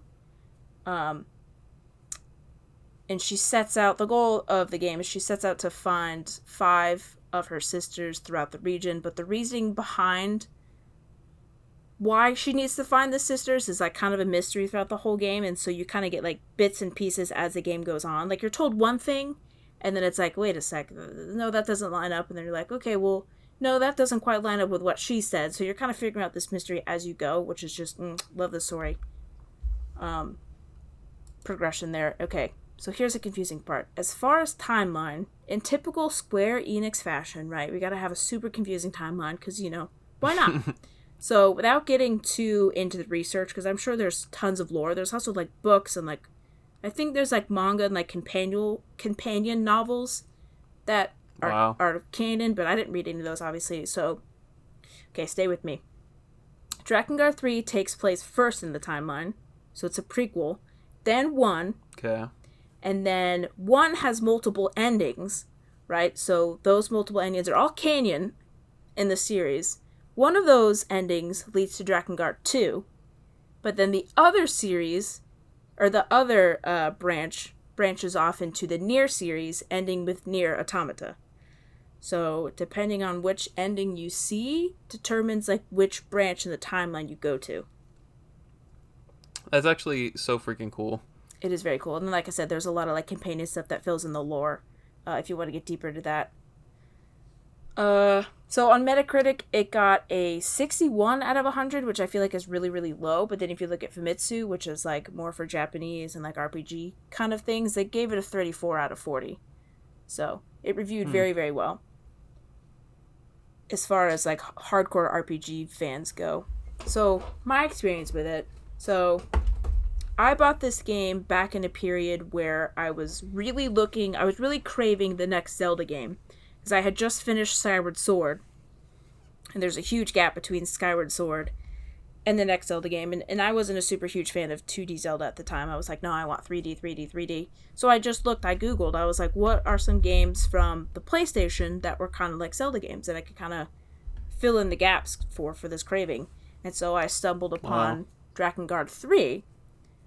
And I was like, okay, I can buy it online. At the time, I think it was like $50. And I was like, Dang. that's kind of expensive. I don't know if I really want to do that. So one day, I just went into a GameStop, per usual, because I had nothing better to do. And it was there, sitting on the shelf. And I was like, oh, it was meant to be. It was totally meant to be. And so I bought it, got it home. Well, okay, before I bought it, they carded me at GameStop because it's rated M for mature. And at that time, I had just turned 17. I think you have to be 16 or 17 to buy M-rated stuff. 17 for mature. So I had just turned 17. They're like, oh, can I see your ID? And I was like, for what? They're like, for the game. I was like, it was so super weird to me because I've only ever bought Nintendo games which are all like PG or like E for everyone, right? So I was like, or whatever the is it PG? There's E for everyone. It's E. Okay. I can't remember, whatever. Anyway, so I was like, that's weird. I don't know why they're carding me for this kind of game. But anyway, I got home, and it's like, the first 5 minutes of the game, there's like fucking blood and guts spewing everywhere, and the main character's like cursing, like dropping F-bombs, and I'm like, what is this? I was like, this is so exciting. I've never played a game like this before. So yeah. That was really exciting. It was just something different. You know, I've always been playing Mario and Zelda games, and nothing comes anywhere close to that. I was just like, what is happening? So exciting. And then it was really one of the first, like, action RPG games that I'd ever played. I had played, obviously, Pokemon, and I had played Paper Mario, so I knew what RPGs were. I just didn't know that there was so many different kinds of RPGs. So when I got this one, I was like, I love this one. Whatever this game is, I want to play more of that. Which I kind of attribute to me trying Xenoblade Chronicles 2 for the first time after it was announced, because like I didn't have a lot of experience with those kind of games, and so having such a positive experience with Dragon Guard 3, I was like, let's just try it, and I love it. So it was like very pivotal in like my gaming identity, if you will. Yeah, that's really cool. Every time you talk about it, I want to play it. It's so good. I think it's one of those ones that we should play for the podcast, just so that we could both play it. Because I need to play it again. It's been a long time. I'm down. That would be fun. I'm sure you didn't get sales data. I'm, like, curious. I feel like it probably didn't sell great. It was one of those Blue Spine PS3 games, which means it was, like, PS4 was imminent. It was, like, super close. Mm-hmm. It probably didn't sell well.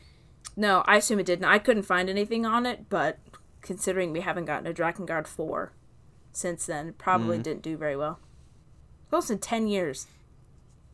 Seems like they're running on with the Nier stuff, though. That's true. They really like that timeline, I guess. That branch. All right. Moving on. It's E. For everyone. E for everyone. EA Sports. It's in the game. It's in the game. I just finished a game this month. It's called Earthbound. It came out in 1995, Wow. June 5th here in North America. And I gotta say, it knocked my freaking socks off, and it deserves every single drop of hype that people give it. There's a lot of times where people just hype something too high, and I play it and I'm like, y'all are wrong, this game sucks. That is not Earthbound, Hannah. This game is so good. We'll see about that. Convince me. I need some convincing. Let's go. This game was developed by Ape Incorporated as well as HAL Laboratory, published by Nintendo. Super Nintendo RPG. And Metacritic, I don't think existed at this point. So we got Famitsu, 34 out of 40. We got Super Game Power, 3.5 out of 5. And we got Game Informer with an 8 out of 10. This is a game that has really good gameplay, but it really shines in its story and atmosphere. And this is coming from someone who doesn't care a whole lot about story, usually. Right. This is a turn-based RPG. As far as the story goes, I heard it said best on a podcast recently, but Earthbound is a game written from the perspective of a Japanese man. That would be Shigesato Itoi, the developer, or whatever he is. And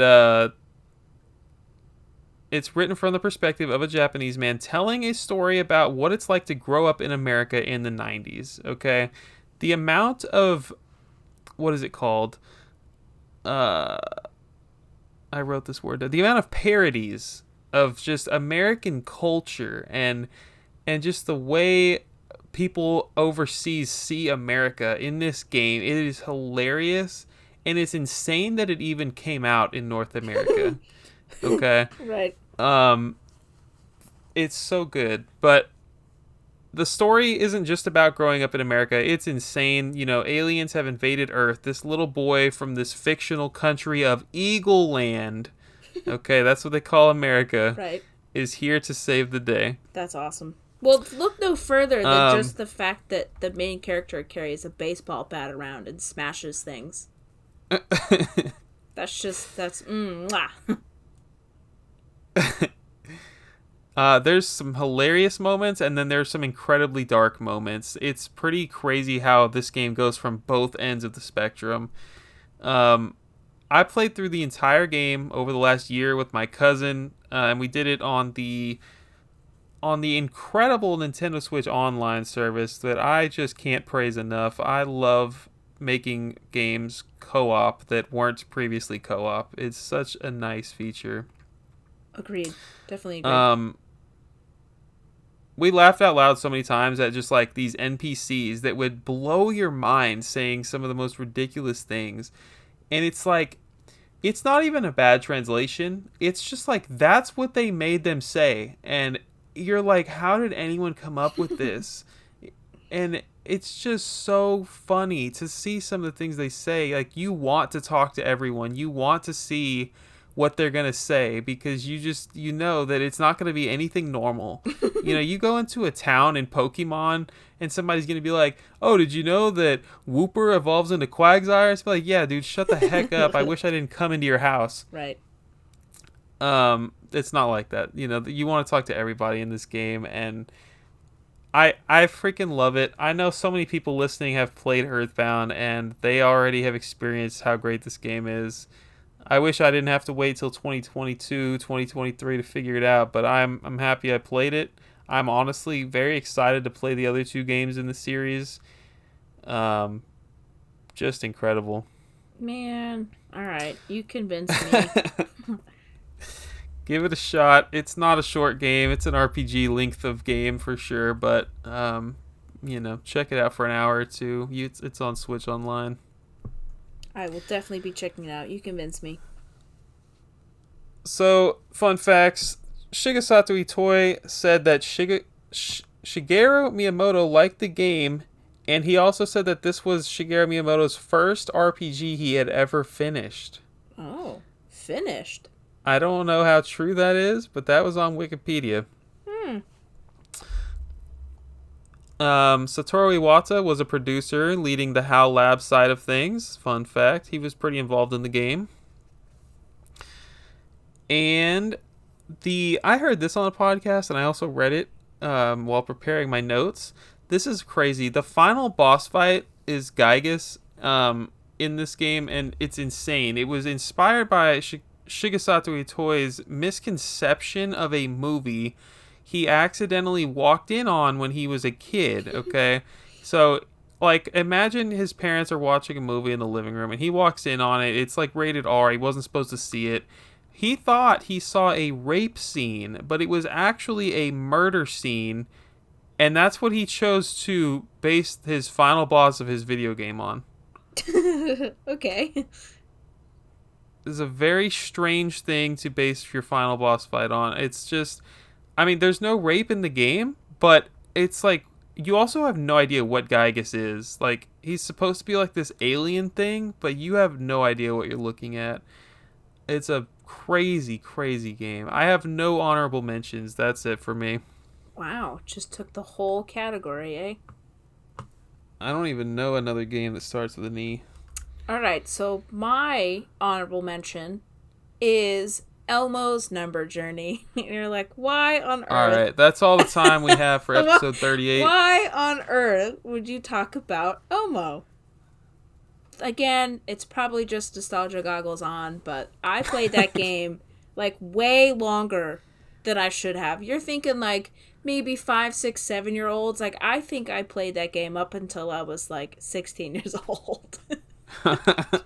And I don't know why. It's not particularly hard. It's just it's just like fun math and counting and fun games. That's my honorable mention. I just figured I had to put it out there. You didn't. But okay, we'll cut that one. Write that down. Okay. So, my real E is iToy Play. Do you know what that is? Oh, I do. So, it came out in 2003. It's a collection of mini games for the PS2. It came with an iToy accessory, which is basically just like a little camera on a stand. It's definitely all that it is. You put it on top of your TV. The mascot for the game is a cute little white monkey. He's got like really cute, big, floppy ears and a really long monkey tail. Not that that's super important, but if you see that monkey, you'll probably know what I'm talking about. The game features 12 mini games, which are played by the person moving their body in front of the camera.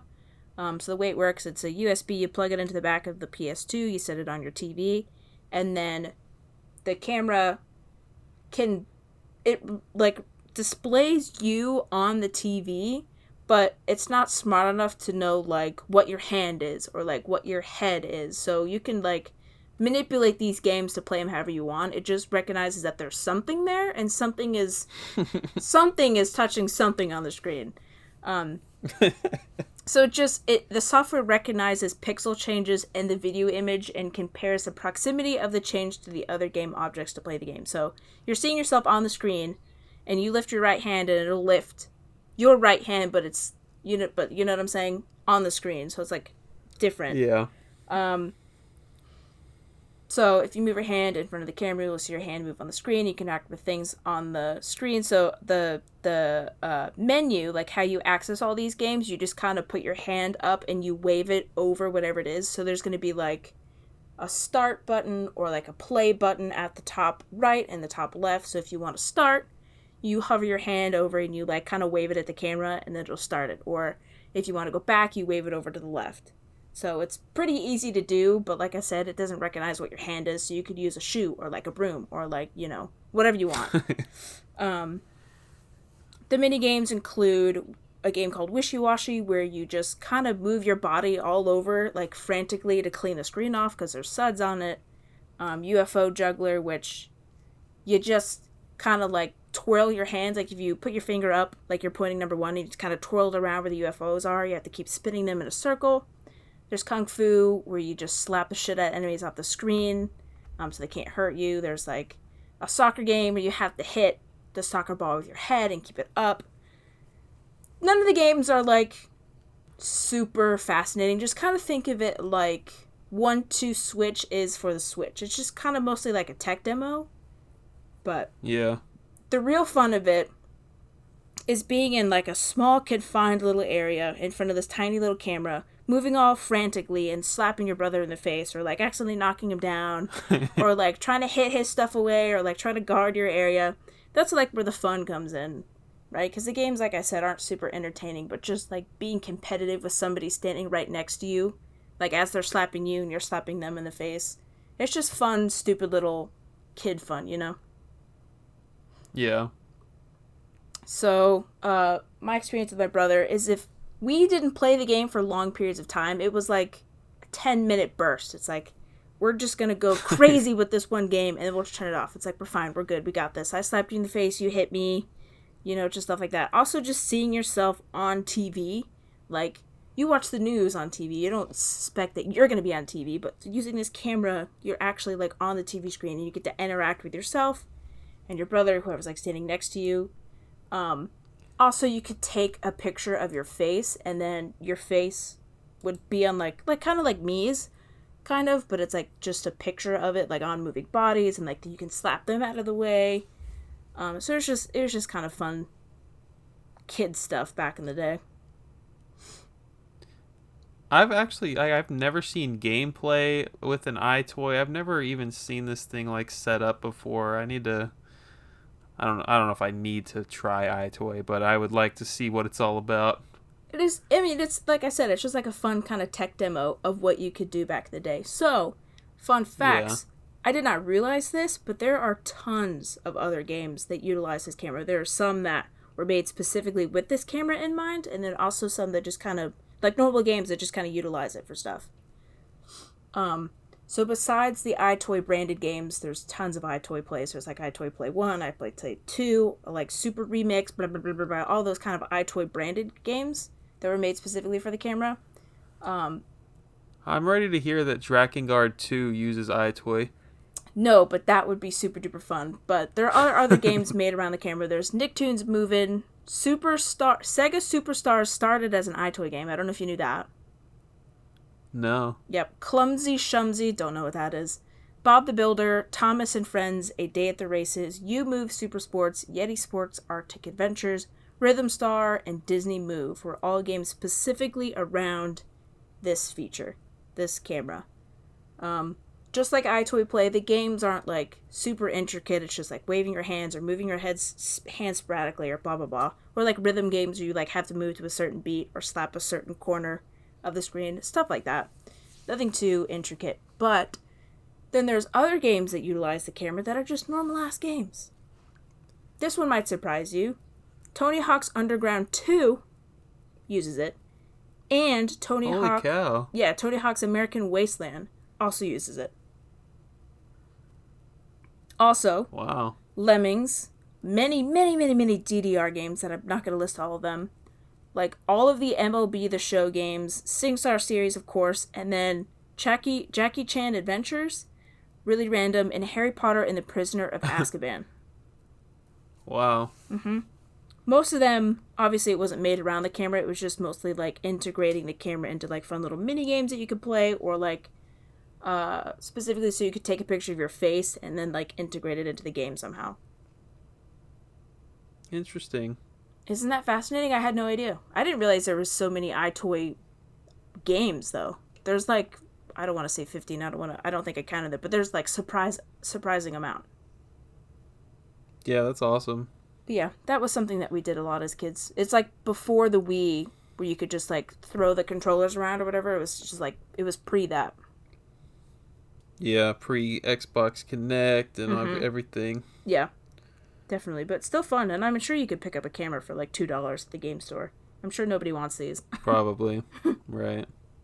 I bet it's one of those things. Well, maybe not. I was going to say maybe it's one of those things that you need a CRT for, but probably works on modern TVs. Yeah, I'm sure it does. Let's move on to F. Your boy chose a modern game here. This is Forza Horizon 5.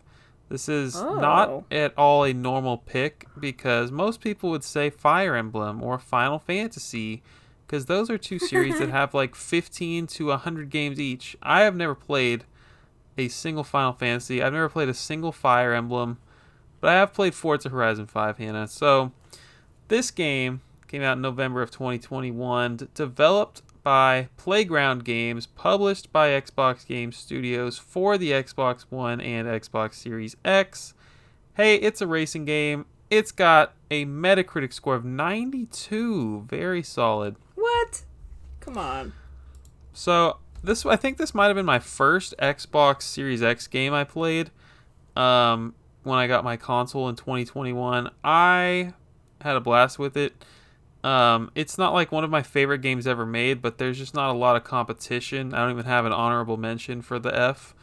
But yeah, let's talk about it. It's an open world racing game where you drive around Mexico competing in literally all kinds of different races. You've got sprints, you've got circuits, you've got freaking drag races, you got everything.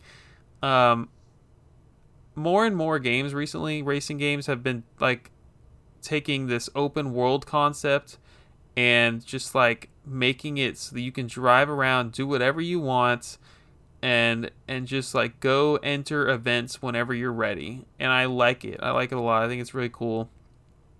There's like hundreds of real cars that you can unlock in this game, and I love when games use actual cars. I think it's kind of lame.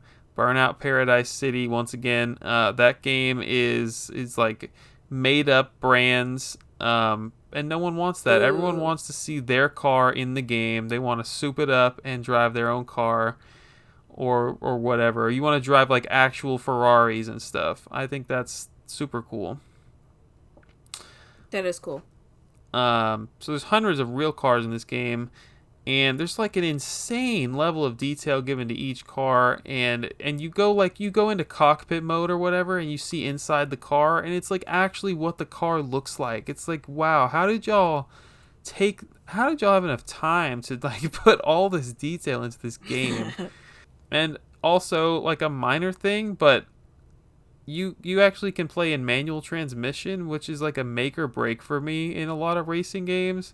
There's a lot of games that just like don't let you put it in manual, and I think that's lame. Okay. This is a gorgeous game. Plays great on my Xbox Series X, 120 frames per second. I love it. Fun facts though, they, like, speaking of detail, they partnered with Mexican artists and musicians to make these in-game murals and soundtracks. This is insane. There are 320 different engine noises recorded for this game so that it could be as realistic as possible. That is dedication. It's insanity, and they did not reuse anything, apparently. Like, environment sounds, collision sounds, they literally recorded all of it from scratch for this game. And I think that is insane. I think it's dedication for sure. I played Forza Horizon 4 as well. I'd say 5 takes the cake. But that's it. I don't have a lot of Forza experience. I don't have a lot of games with the letter F that would make the cut, but I did have a blast playing this one. What was your car of choice? Did you have one that you gravitated towards? Dude, no, I switched it up so much, but they start you out with the very first car in the game is that brand new Ford Bronco, and it is so nice. I was just about to say, I saw the Ford Bronco in it. It's like, that is awesome. Yeah, I think it might be on the cover of the game or something, but it's so nice. That's cool. Probably a lot of you don't know, but my dad's like a Bronco fanatic. We have several of them downstairs, ranging from like 76, I think, is his oldest model, and he just got his new 2023 Ford Bronco Raptor. It's like a rocket ship. It's really cool, but that's like his thing. I feel like we're gonna have some listeners that are gonna appreciate that. He's got all sorts. He's got a 96, a 94, I think, 74, 76, I can't remember, but he could tell you all about it, let me tell you. But that's fun. The only racing game that is kind of like that I've ever played is, I think my brother used to have like Grand Theft Auto on the PS3, which I know is not really comparable, but I remember him like tricking out his car and having like lights on the outside and like super big wheels or like spoilers or whatever. It's not for me, but I can appreciate the detail that they put into it. Wow, I didn't know you could do all that in GTA. I think maybe it was something else, or maybe it was Gran Turismo? Something, I don't know. I'm not a racing car person, but... Unless it's on N64. Anyway. Right, of course. But that is different racing. That is fun kart-style racing, not like actual racing. I drive in my real life. I don't want to play a game about it. Boring. But I can appreciate that people like that. Also, thanks for throwing me under the bus by saying that my F pick was total normie. By the way, I picked Fire Emblem. I meant that I'm a weirdo. That's what I meant. Oh, okay. So I picked Fire Emblem Awakening. It was released in 2012 for the 3DS. It is the first Fire Emblem game for the 3DS. It's a tactical RPG developed by Intelligent Systems, who also does Paper Mario and the WarioWare games. Much like other Fire Emblem games, the combat is in like a grid, and you move your characters based on whatever the parameters is. Like, you can move three spaces forward and blah, blah, blah, whatever it is. They're all kind of different, but you strategically place your enemies, or your characters, to fight their enemies based on like what weapon they have. Like, spears can hit flying ones, and spears can hit long range. There's also like bows and arrows that can hit range, blah, blah, blah, all that kind of stuff. Really mix up the gameplay. The cool thing about Fire Emblem Awakening, though, is... Well, it was my first Fire Emblem game, so I didn't really know what to expect. I didn't know it was grid-based. I just saw, like, cool like anime characters on the front, and I was like, this is great. I'm gonna get it. This one has 2 modes. There's classic and casual. Classic mode has permadeath, which I definitely did not do. So characters that die in battle will not be playable for the rest of the game. The entire game, gone. Gone forever. Wow. So, was not about to do that. And of course, I played in casual mode where characters die. They can be restored after a battle and you just start the battle over. But if Crom or the player dies, so the player's called Robin, if she dies, then it's a game over and they must restart that battle. So those are like the main characters you gotta have to protect in the battle. Gotcha. And yeah, this is tactical RPG, so if you don't like that style of gameplay, then you're probably not gonna like this one like me. But the story was so gosh darn good, and I was just not expecting that at all, that I've said this several times, that I just I suffered through the gameplay just to get to the story, because it was just so mind-blowingly good. So if you've played any of the other Fire Emblem games, this one takes place 2,000 years after the events of the original Fire Emblem game and Fire Emblem Gaiden. The main character is Crom. He's the guy with the sword and the dark blue hair, and I know you're saying, wow, that sounds like every Fire Emblem character, but he's Crom, man. He's also in Super Smash Bros. And the player plays as a strategist named Robin. You can be either female or male. They're wearing a gray cape and holding a book because they're the strategists. That's their thing. And you use those characters to defeat the enemies that are threatening your kingdom. As in all Fire Emblem games, there's some kind of arbitrary war going on. There's like enemies threatening your kingdom, so you have to go out in like little battles. It's a map, like the whole kingdom is displayed on a map, and you go to like one town or whatever and beat that enemy. Then it branches off into a new town. You beat that enemy, blah blah blah. It's very linear, but you can always go back and redo battles again and again and again to get like XP and stuff. Let's see. Oh, I don't remember exactly what happens in the story, and I'm not going to say it. I'm not going to spoil like the best thing about the game. But at some point, like a character sacrifices themselves and dies, like in a cutscene, and I was just kind of blown away. I was like, that was incredible. Dang. The game does a really good job as well as like developing all the characters, because it's a huge cast of characters, if you will, and so you feel invested in all these characters' stories because they kind of take the time to do like side stories and like develop them, so you really want to root for them, and then when something happens to them, you're like devastated. It's crazy. I feel like you didn't play a lot of 3DS games, but you played this one. I did play this one, and I tried to get into the other Fire Emblems, but at that point, I was just tired. I can only do, like, one tactical RPG every, like, 10 years. That's how exhausting it makes me. I'm used to, in RPGs, having, like, this weapon does this and is effective against this enemy, because, like, it's like Pokemon, stuff like that. But just, like, the grid-based is what really got me. It's like, I don't want to be stuck in this spot, in this turn, and I have to wait for the next turn, I have to move these ones. Like, strategically, I just don't like that. Just not fun for me. Yeah, I gotta experience it sometime. I don't even know what you're talking about, because I've just never played anything of that genre. You've never played anything grid-based? Right. Okay, so do you want me to explain it a little bit better? I mean, I've seen a little bit of gameplay. You don't have to explain it. Just imagine like chess. Yeah. It's like all the pieces have specific moves and can do this. It's exactly like that.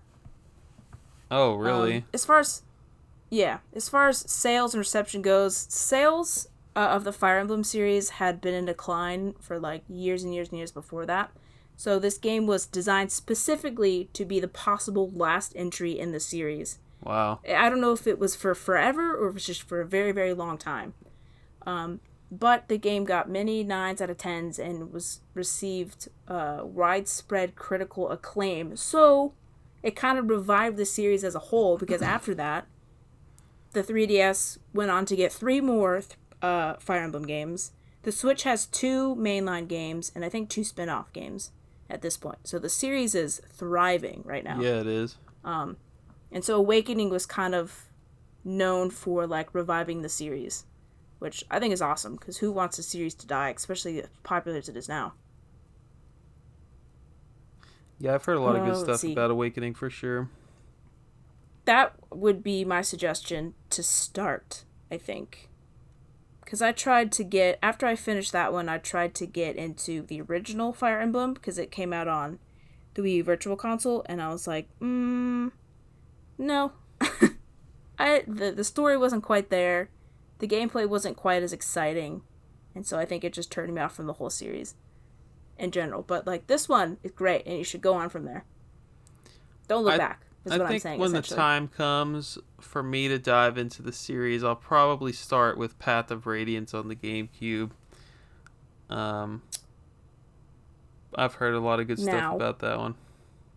That one's good. That one, I tried that one, I think, a long time ago. I hacked my Wii, and I tried to play it, but it's 3D, so it's quasi 3D. It's just different. It's different, but I'm sure it's probably just as good. But don't expect to play that one and like know everything about the series, though, if that makes sense. Gotcha. Let's see. As of March 2017, the game has sold just under 2 million copies. So nice. That's pretty freaking good. And the characters have been so popular, they have made many amiibo for them, and they also have received probably way more representation in Super Smash Bros. Ultimate than people would like, considering that they're basically all the same. They all have cool swords and are all like super anime style, so I don't know, but they're cool. I enjoyed it a heck of a lot. I probably would not play it again, only because I think I would want to suffer through either Conquest, it's Birthright, no crap, what is it? It's Fire Emblem Birthrights and Fire Emblem Conquest, I think, are the other two, and then games. Yeah, I think they're both part of the Birthrights series, and then there's Conquest and another one. I don't know, I can't remember. But anyway, I think I'd want to suffer through those first. But yeah, definitely recommend. Definitely recommend suffering. Well, if you like that kind of style of gameplay, then you won't suffer. But I appreciated suffering for the story, if that makes sense. Let's see. Okay, my honorable mentions. So my first honorable mention, and I knew I wasn't going to talk about it, was Fortnite. I know everyone hates that game. I kind of hate that game now, too. But it's one of those games where it didn't come out on the Switch until years and years and years later. After it was already on the Xbox and the PS4, I think. It was one of those games that me and my roommate, who was not a gamer at all, absolutely loved to play together. And she also we used to just sit on the couch, or she'd sit on my bed or whatever, and she'd just watch me play because it was like so thrilling and so exciting. Yeah. And I played that for probably way too many hours that I probably should have, but that one was exciting when it first came out. Let's see. The other one is Frogger's Adventure, Temple of the Frog. Oh, I don't know. I should have probably picked that one, but I thought that you were going to pick a Frogger game, so I was like, nah, I won't pick that one. But it's so fun. It's Frogger style, but it's got more of like a story this time, and it's a little more intricate than just like passing over the street and some logs. But it's like a whole kind of adventure and a story thing. That's fun. And then my other one was Final Fantasy 13. That's the only Final Fantasy game that I played. It was on the PS3. And I think I got like halfway through and just stopped. And I don't know why. I don't know how we're both slacking so hard on Final Fantasy. It's embarrassing as a podcast. Yeah, I feel like that should be one of the series that we also visit. Yeah. But yeah, those are my honorable mentions. Those Frogger's Adventures games were solid. I mean, they had console games, they had handheld games, and they were definitely onto something. I feel like no one played them. But Temple of the Frog, I enjoyed. That was one of my first GBA games. Yes, I agree. It was also one of my first. It's like, it just showed up one day, and I loved it. I had one on GameCube as well, and I finished that one, and that one was solid too. Just like decent, I don't even know if you would call it like a 3D platformer or what, but decent games. Very decent games. I think this next one we have the same of. Okay. You don't think so? All right. My next one is Guitar Hero 3 Legends of Rock.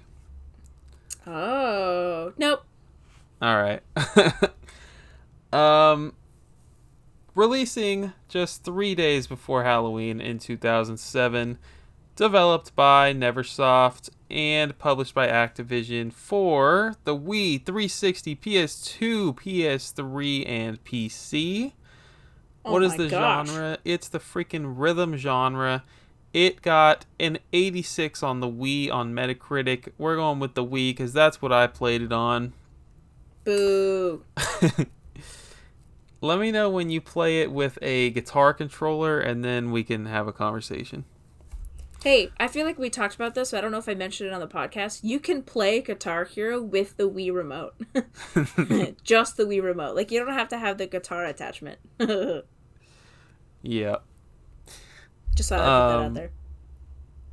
Alright, so if you somehow don't know what Guitar Hero is, it's a rhythm game series that has like a special controller shaped like a guitar. You literally strum the guitar with one hand and push down the buttons with another hand to simulate the act of playing a guitar. There you have it, folks. I got this game when I was in middle school for the Wii. I promise you I would play this game every single day after school, trying to get 5 stars on every song. I am not gonna lie, I got so freaking good. Like I ended up getting 4 stars on that Dragon Force song. It was incredible. And wow. I just recently played through Guitar Hero 1 like a month or two ago, and I'm kind of like realizing that I haven't played all the Guitar Heroes. Like I'm still missing 2 or 3 that I've never played, so I'm kind of going back and checking those out. But Guitar Hero is a huge part of my life. It like got me into music. I'm not even kidding. I was such a sheltered child, and I was listening to like just whatever my parents would allow me to listen to. And my dad was like, all right, I'm gonna let you get this game. My mom was against it, and it ended up being this crazy scenario where I got to like get Guitar Hero 3. I got to dive into all this like rock and roll and this freaking classic rock and all this great music I'd never heard before. And I just loved Guitar Hero 3 so freaking much. And the only game that would even cast some sort of shadow on it was Warriors of Rock, and at that point no one was playing Guitar Hero anymore because I don't know, people were tired of Guitar Hero or what. I don't know what the deal was, but by the time this game dropped, nobody was playing Guitar Hero anymore. I love Guitar Hero 3. I used to play Guitar Hero. My cousin had it first, and we used to go to our lake house, and he used to bring it over. I think it was either the first one or the second one. And having going from that and then playing 3, it's like dramatically different games. Even though it's like the same gameplay, the same thing. It's like whatever they did for 3, they perfected it. Yeah. There's a lot of changes for sure between the second and third game, and I haven't played 2, so I guess I can't even say that. But I'm definitely going to play 2 now. I know that one's got some tough songs. You got Freebird on there. You got some boss fights with like Buckethead in that game, so that'll be cool. But Guitar Hero 3, I'm not even exaggerating, is a top 10 game for me. I literally love this game so much. I also enjoy it. It made me feel like maybe I could play the guitar, and then totally shattered my dreams when I touched an actual guitar. Yeah, that's another thing. This game got me into actual guitar. Like, it's just crazy how much of an impact it had on my life. That is awesome. Fun facts: Activision purchased Red Octane, the developer, for $100 million in 2006. What? So this was not published by Activision until the third game, and I'm assuming... Then they ruined it. No, they fixed it. Oh, you mean Guitar Hero Live? Yeah. Oh yeah, later on they ruined it. But anyways, as opposed to its predecessors, this game actually got licenses to the music and didn't have to use covers. So, in other words, the actual music was included in this game, and I'm assuming it's because Activision got that money and they were in charge, and they didn't have to do covers anymore. So that was cool. I totally forgot about that. That the other games were covers. I mean, they're really decent covers. I agree. But they're still not the original. I totally forgot about that till you just said that. I forgot about it until I started playing it, and I was like, oh, Guitar Hero with... Oh, man, I don't want to listen to these freaking covers, but it's not too bad. No. Also, check this out. The game released on Windows and Mac, dude. I had no freaking clue. What? And so you go on eBay, and there's, like, actual, like, full-on physical copies of this game you can go buy that came with a guitar and everything, and you plugged it into your PC. I think that's pretty crazy. That is really crazy. Wow. I had no idea. But you still had to go out and buy physical, which is interesting. Yeah, I mean, like, Steam didn't exist at this point, or it might have been, like, brand new. Like, digital stuff was not the move yet. That's so interesting.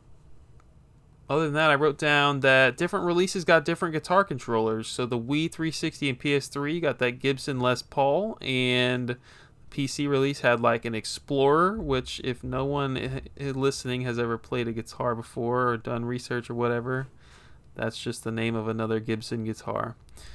But yeah, That's I think me. I don't know. I think it's cool that they decided to like do different guitars for different releases. I don't know if there's a reason for that, but I think it's neat.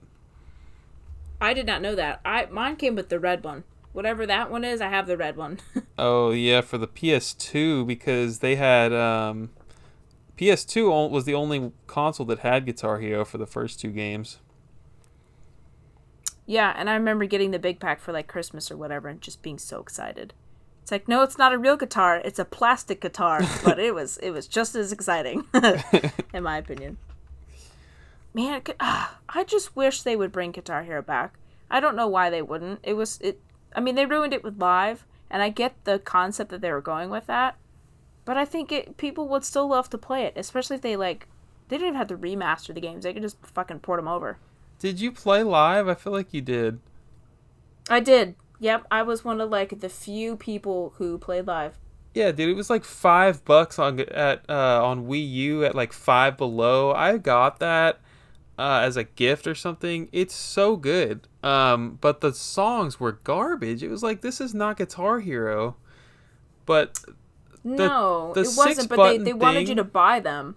Yeah, that too. That was garbage. Microtransaction. But the actual like 6-button design, 3 buttons on top, 3 below, it was a great idea. I agree. I actually played the guitar with that one because I got it on the Wii U. So I actually played the guitar with that one because it was easier for my fingers. So the reason I don't know if I explained this. The reason I don't play the guitar is because my fingers are all fucked up and I can't. They don't reach that far. No, I didn't know that. Oh yeah. Next time we're together, ask me to hold up 3 fingers. I can even take a picture and show it to you. You know how you touch your pinky and your thumb together to hold up 3 fingers like normal people do? Oh, I yeah. can't do that. Oh, so I've just been roasting you for years and you have like a medical condition. That's great. Not a medical condition. I can't do it. My fingers just won't do it. But yeah, that's the reason why I use the controller. Not that Fair it's enough. important, but like the 6-button thing was great. I liked that a lot. And the game, it played well. It looked great. There was regular songs, no covers. The only thing is they wanted you to buy a song for 99 cents. Or whatever it is. It could have been more than that. I don't remember. But they just kind of muddled the experience. Well, it was like, I mean, I didn't want to be bopping to freaking Katy Perry on Guitar Hero. Like, they had, like, Rihanna and, like, all these radio hits. And I was like, this is not Guitar Hero. I understand that that's the popular music. Everyone's listening to it. But it's like, this is not what we should be jamming to out here. It was weird. I like Katy Perry and Rihanna, but There's like I agree nothing with wrong you. with that. 100%. I agree with you. I wanted more like, I don't even know if it's like classic rock, but like that rock and kind of style of game. I think that works better with a guitar anyway.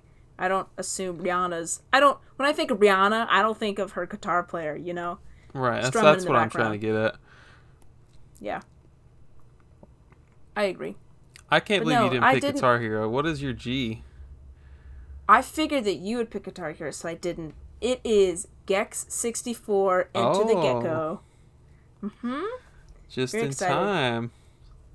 That's what I'm saying. So this is the second installment in the Gex series. Didn't know that. The first Gex game is a 2D platformer, but this is a 3D platformer and heavily inspired by Super Mario 64. No wonder why I love it. Released in 1998 and 1999 for PS1 and Nintendo 64. Also got a Windows release and a Game Boy Color release, which is actually, they took the game and they made it 2D.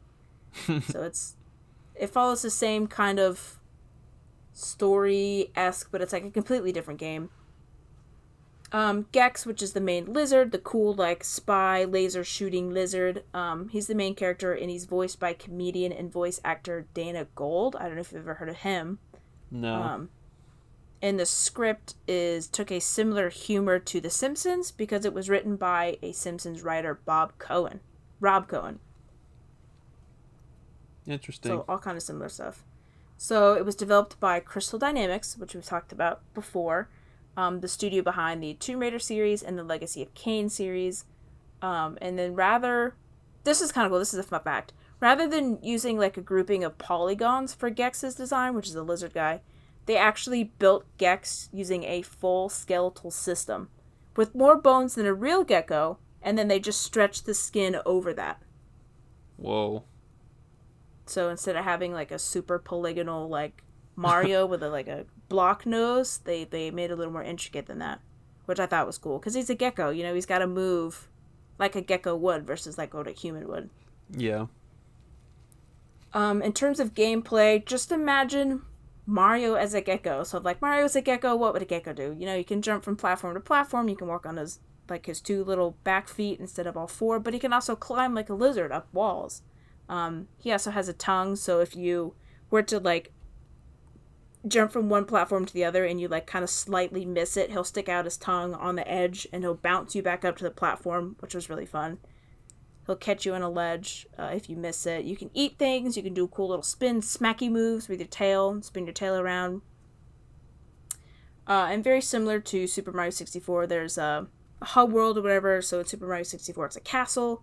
In this version it's not like a room or like a castle or a building. It's just kind of like, it's just like a world. It's just like a thing that you can go to. I don't even know what to describe it. It's just a hub world, you know? Yeah. Where all the levels kind of branch out from that. So instead of jumping into paintings like Super Mario 64, you step on these little buttons and you transport into a TV. So because it's like TV themed, you're going to TVs instead of paintings, all of the levels are kind of themed around TV shows and movies. So there's a Toon World, which is heavily inspired and looks very similar to like a Looney Tunes world. There's a horror level, which is inspired by like Scream and Frankenstein and Poltergeist. The levels in there are called Smellraiser and Frankensteinfeld. Funny. Haha funny. There's a Titanic level. There's a level like the old Kung Fu movies, a level called Samurai Night Fever instead of Saturday Night Fever. There's a space levels called Pain in the Asteroids and The Umpire Strikes Out. Just super fun, comedic, punny stuff. There's a prehistoric dinosaur level, and the level's called Pangea 90210. Oh, wow. That's funny. And then there's like a computer circuitry level. And the level's called Honey, I Shrunk the Gecko, based off of Honey, I Shrunk the Kids, a very popular 90s 2000 movie series. Now, I did not realize this, and I'm so very excited that I have figured this out, because that means there's more things for me to play. The Nintendo 64 version, which I shouldn't be surprised, because they usually are, is different than the PS1 version. Oh, wow. Because of the limitations of the Nintendo 64 memory cartridge, blah, blah, blah, blah, blah, PS1 could hold more, blah, blah, blah, blah. So there are actually 6 levels removed from the Nintendo 64 version. 3 of such were secret levels, 1 normal level, and 2 bonus levels. Gex had 700 total voice clips in the other versions, but he only had 200 in the Nintendo 64 version, so 500 were taken out. Oh my gosh, 200 is already a lot. Right? 700. Crazy. Other versions also have a save system in place, whereas the Nintendo 64 version had a password system, which I remember being just atrocious. Wow. But the Nintendo 64 version did get an exclusive level called Gek Cousteau, which is like Jacques Cousteau or whatever. He's a French diver. And that's what the Titanic level I mentioned earlier is. Dude, I gotta play this freaking game. Holy crap. You gotta play this game. And that level is completely underwater, so it's like you're climbing up the Titanic as it's sinking, which is very fun. As far as my experience, this is one of those games, I think I told this story before, but I was with my aunt's boyfriend, and we had gone into a game store or like a GameStop. I was with my family too, it wasn't like a one-on-one adventure. And he's like, you can pick out any game you want in this store, and I'll buy it for you. Did I pick the super expensive, like Super Smash Bros. Or Paper Mario or any of those kind of games? No, I picked this one. Because the idea of a super spy lizard shooting lasers on the cover just attracted me so much that I picked it up. And I'm glad I did, but I could have picked a more expensive game.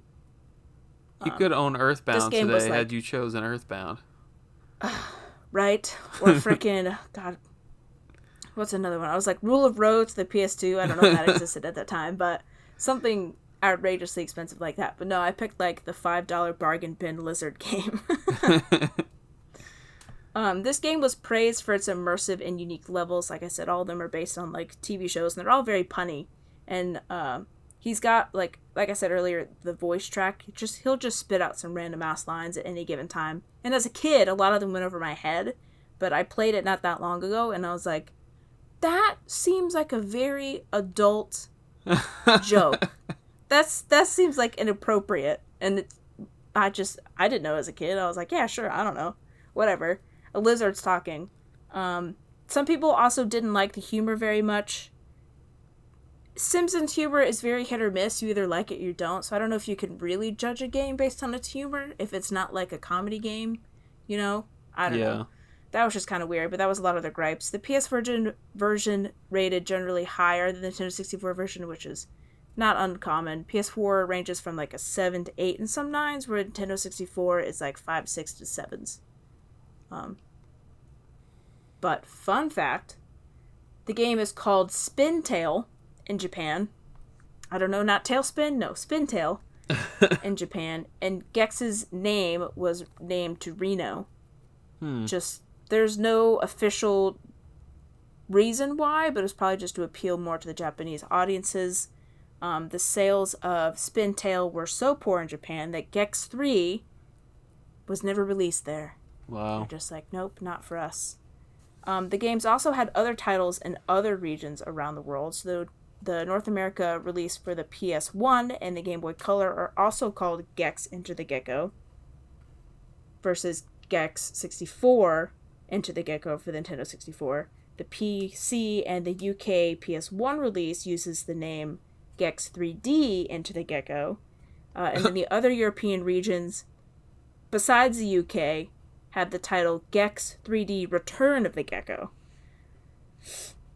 Awful. I don't know why. Again, no reason was given, but it's speculated that it was possibly to avoid a lawsuit with Warner Brothers in their Bruce Lee movie Enter the Dragon? I don't know. A gecko, a dragon, I guess a lizard-esque. That seems exactly like what they were going for, honestly. Yeah, I guess, but would they really be sued over that? I don't know. Right. Totally could be. Also, didn't know this, but the game apparently has a secret ending? Love it. I didn't want to look it up because I didn't want to know what it is, especially if I'm going to play it again. On the limited run games release that is coming at some point. Oh, mwah. That made me so happy. So apparently it's a collection including the first Gex, which is that 2D platformer I talked about, Gex Enter the Gecko, and the Gex 3 Deep Cover Gecko.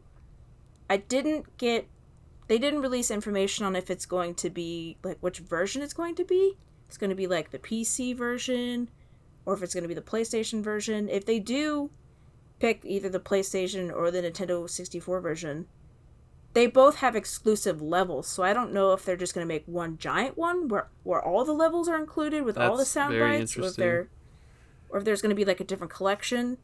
I don't know. Also, I don't know if they're going to do the Game Boy Color version, because that's technically a 2D game and not a 3D game, although it's called the same thing. Well, I don't know. They haven't released, like, any details about it. So. It's pretty exciting stuff. I definitely played one on N64 as a kid. I think my cousin rented it or owned it or something, but it doesn't sound like this one. It must have been the other one. It could have been Deep Cover Gecko. It could have been the third one. Yeah. But this Definitely one sounds awesome. One, I'm loving all the freaking movie references. Like, that sounds like a blast. It is awesome. I would definitely recommend. If you were to play one out of all the ones that I'm saying today, it would be this one. Well, I did not see that coming, but it makes sense. All right, on to H. Let's go. Let's H it up. This is my highest rated game of all of my games on my list today. Oh, wow. We have Halo 2 releasing November 9th, 2004, developed by Bungie, published by Microsoft Game Studios for the Xbox and the personal computer. This is an FPS, and it had a Metacritic score of freaking 95. Goodness gracious. Wow. Most people have played Halo. Everyone except Hannah. This is a first-person shooter. Hey now. I've played Halo. Back it up there, son. Let's go. Back it up. This is a first-person shooter where you literally run through levels killing every single alien in your way. This game in particular, just such an insanely good campaign. I mean, they're all great, but I just loved Halo 2 so much. It has great voice acting, memorable characters. It is like such a killer follow-up to an already awesome game that was Halo 1. It improved on a lot of things that actually like make this game hold up better than the original, honestly. There's a lot of quality of life improvements. Co-op, gotta have it. I have completed every single Halo game, and most of them twice now. I've never played them single player. They have always been co-op. Wow. Except for the latest one, which is only single player, but tons of awesome weapons. I mean, long live the Needler. There's some really great iconic weapons that came out of this game. Yeah, if you're into FPSs and you haven't played Halo or Halo 2, go freaking try it. Give it a shot.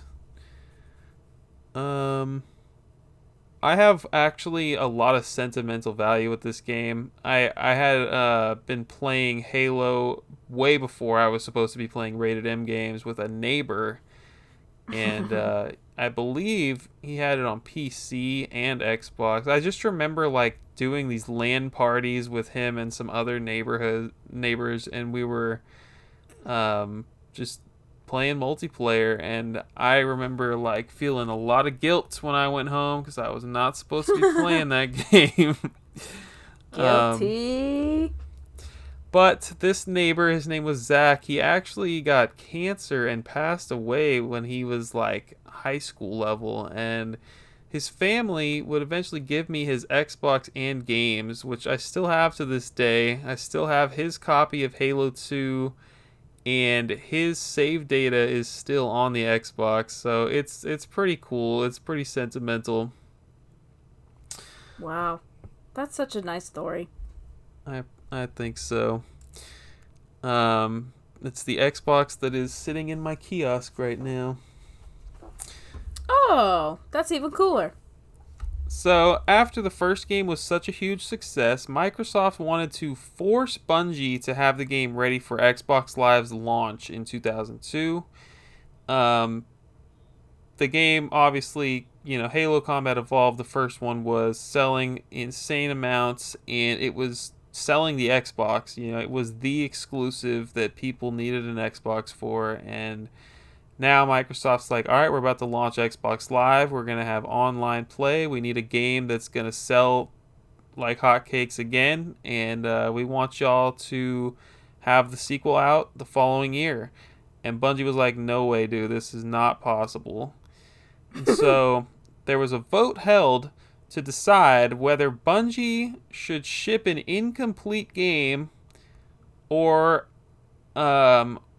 the other option would be, delaying it. Bungie gets more time to make Halo 2. And during this vote, the head of Microsoft Studios, Ed Freeze, walked out and he threatened to leave the company if they went with the first option, which was forcing Bungie to ship an incomplete game. So I guess Ed Freeze is to thank for this game not being released literally 2 years prior to when it finally came out. That is insane. Who on earth? That would have killed the series. It would have been dead. Gone. That's so true. That would have been tragic. Apparently development was freaking hell for this game. People were working insane hours trying to meet the deadline of November 2004. And there's this one guy, Paul Bertone, who said he was the design lead and he kenneled his dog for almost 2 months and slept at the office during the final stages of development. Well, that's not right. Jesus. I mean, that's the norm now, though. People are still doing that. That's not right, man. You're probably right. These insane deadlines, man. Wow. But I mean, it's one of the the best games of all time. So a 95. I mean, I suppose it paid off, but at what cost?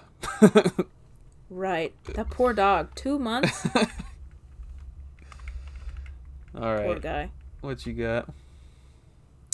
My H is going to surprise you, and you're going to say, I've never heard of that game in my entire life. But first, the honorable mentions.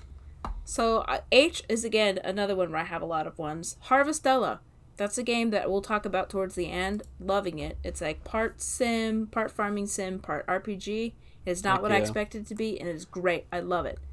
Okay, my other one is Hot Wheels Turbo Racing, because I could not help myself. I love that game. Apparently, I'm a super big fan of racing games. But, love that one. Then, the next one is Hyrule Warriors Age of Calamity. That one, I have previously talked about the fact that I did not like the previous Hyrule Warriors game. And this one just, blew me out of the water. It was super great. It's not canon in the Breath of the Wild, Tears of the Kingdom story, but that's okay, because it kept me interested the entire time. The next one I haven't played yet, but I thought I should mention it, Hogwarts Legacy, which I will play at some point. And finally, for honorable mentions, Happy Birthdays, which I haven't talked about in a while.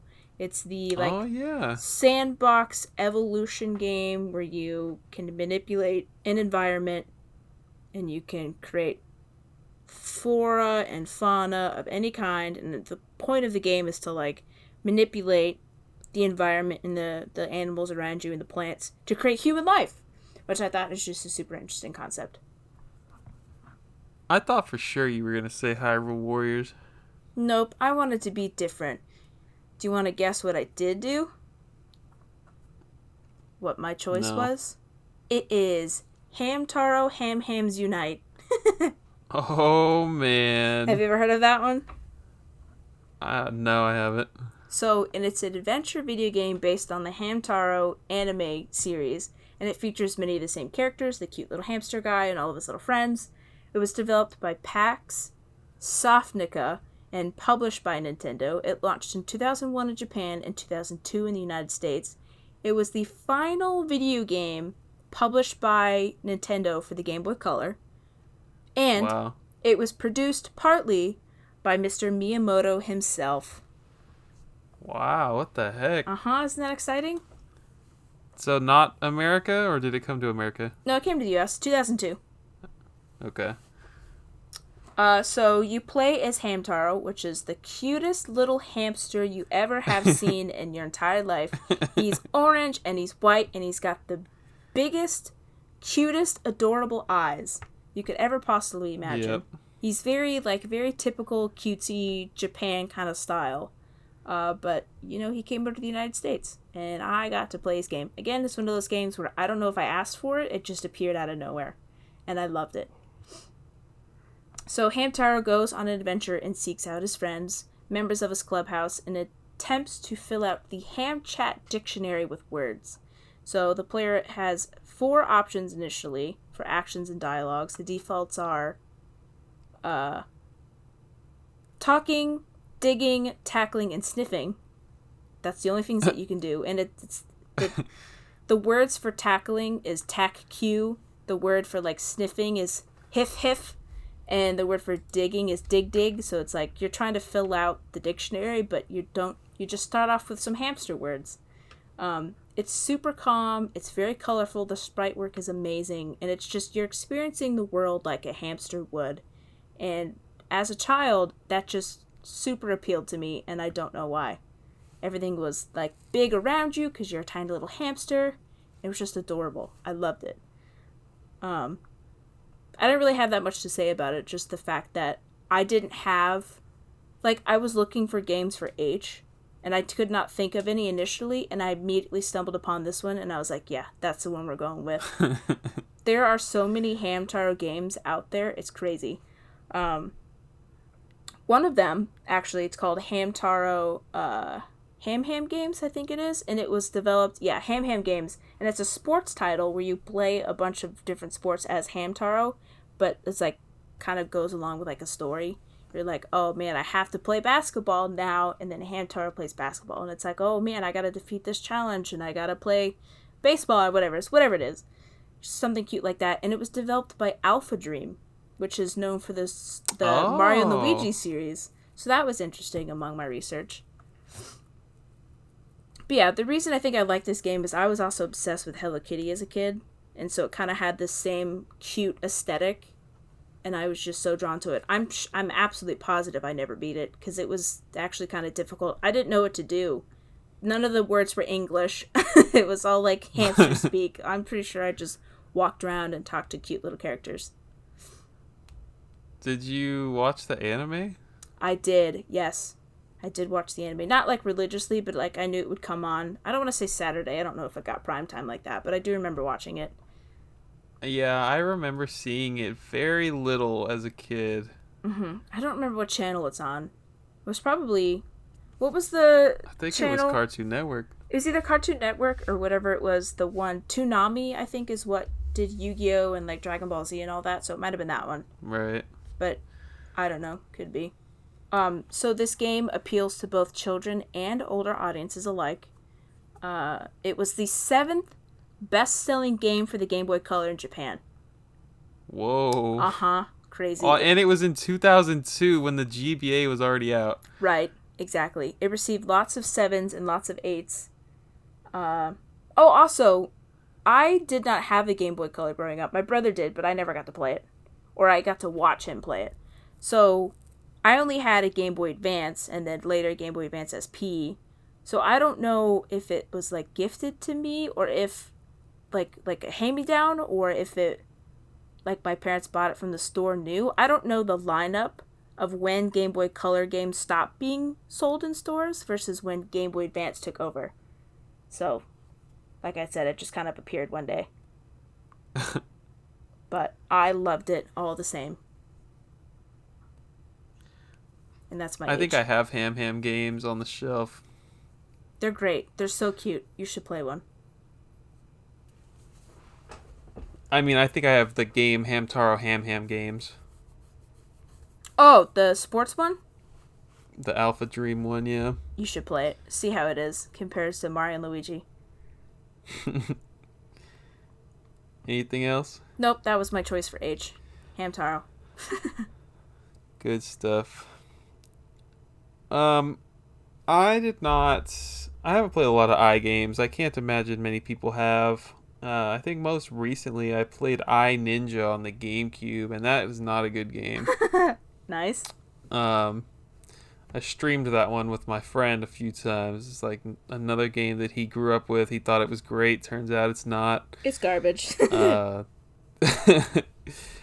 I'm taking Ikaruga. It's a GameCube game that I have. It's it was developed for the Dreamcast. Right. Developed in December of 2001 is when it released. Developer is Treasuresoft. Published in North America by Treasure and Atari. Not sure how that works. They went halfsies. It's because Treasure published it on the Dreamcast. Atari published it on the GameCube. Got it. Okay, that makes sense. This is a shmup or a shoot 'em up, if you will. This is super famous game, honestly. Like anybody that is into shmups is like, oh, you gotta play Ikaruga and Radiant Silvergun. Those are the best games ever. I've talked about it before. I'm not great at shmups, but I do love playing them despite my suckage. Right. So yeah, super beloved game from Treasuresoft. I have not played a ton of this game, but I don't have a ton of games that start with the letter I. This is like a super unique game where, like, it's a vertical shmup, but you have two different types of bullets coming at you. You got light and dark, and you can actually consume those bullets if you are quick enough to change your ship to match the bullets being fired at you. So by pushing a button, so you have light bullets coming at you, you make sure that your ship is set to light mode, you consume them, and you don't get hurt. It creates like this added layer of intricacy and like really makes your brain hurt. It's very cool, but it's very difficult. Huh. I feel like I would not be good at that game because you have to be so quick. I've seen gameplay of it, and I don't think I could react that quickly.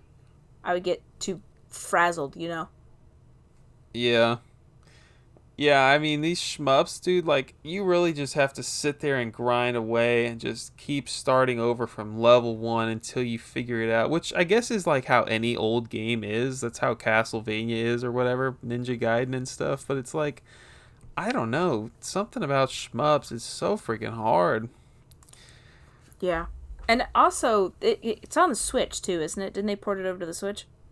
Oh, I think they did recently. And then I think I remember, I don't know if it's an official thing or like a fan thing, but you could turn the screen like vertically. They call that Tate mode. Yeah, I thought that was really cool. That was something unique that I had not seen before. Yeah, so I mean, if it's on sale in the eShop or something, I'd say grab it. Anybody listening, definitely a fun one if you're into shmups. That's awesome. So the development started while Sin and Punishment was still under development, and I did not know that Sin and Punishment was a Treasuresoft game. I think that's an N64 title. Yes, in Japan, and then it came over here via NSO. Gotcha. It didn't have a lot of... So Treasure didn't have a ton of spare resources or money to put towards the game, so this guy, Hiroshi Aiuchi, was the director. He was just working on the game in his spare time. And it says, like, Wikipedia says this was a project made for Treasure's die-hard fans first and foremost, and so it was just like more of a passion project than anything else, which is super cool. Other than that, it has been described as a spiritual successor to Radiant Silvergun, Never heard of that. which is another beloved shmup from Treasure.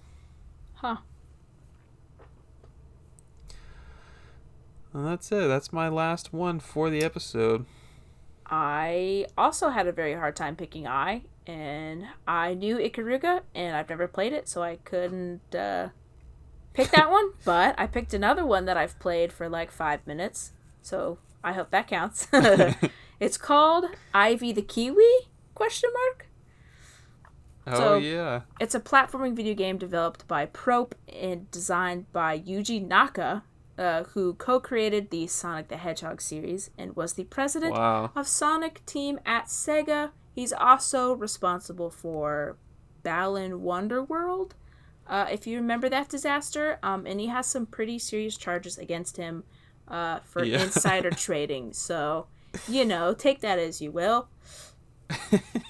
The game was published by Bandai Namco in Japan and Xseed Games in North America. It's one of those games where everyone's like, yeah, I want that one. Just because. Yeah. It's like, oh, yeah, that one's on the Wii. Yeah, you gotta get that. So it came out on the Wii and the 3DS, which I did not know about. Or the DS, not What? 3DS, sorry. In 2010, and was ported to iOS in 2012 and Android in 2013. Didn't know that either. Definitely didn't know that. So the gameplay is very similar to Kirby Canvas Curse, where Ivy, the cute little kiwi birdie, is constantly moving left or right, so he'll head right on the screen until he hits an obstacle, and then he'll go back to the left.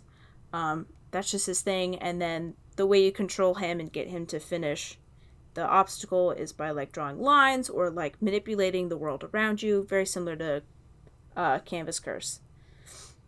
So on the DS version, the player uses the stylus to draw the lines or manipulate whatever the environment is around them to get either clear the path or whatever, or create another path around an object. And for the Wii version, you use the Wii controller to draw lines and interact with the screen with motion controls. So very slightly different. Fun fact, the game title does indeed include a question mark, and when asked about it, Yuji Naka said that the question mark is there to pique a potential player's interest in the game and to leave an open-ended question about Ivy's identity. So is he really a kiwi bird? Or is he a kiwi the fruit? Who knows? Another fun fact, the game was originally only going to be a WiiWare game, but that version was canceled after Naka began adding more features and ideas. The Wii and DS version have 100 levels, where the mini version of the game for the DSiWare only have 50 levels. So the game received fairly average reviews, 7s, 6s, some 8s out of 10s. People praised the use of the Wii controller, but ultimately said that the levels were too short. The game sells for about $40 on the DS and about $60 for the Wii. So still pretty pricey if you want it. Exceed. Yep, my experience. My friend had it. I played it for about 5 minutes, and then we decided to play Guitar Hero instead. That's basically how that went. But it was cute. It was very...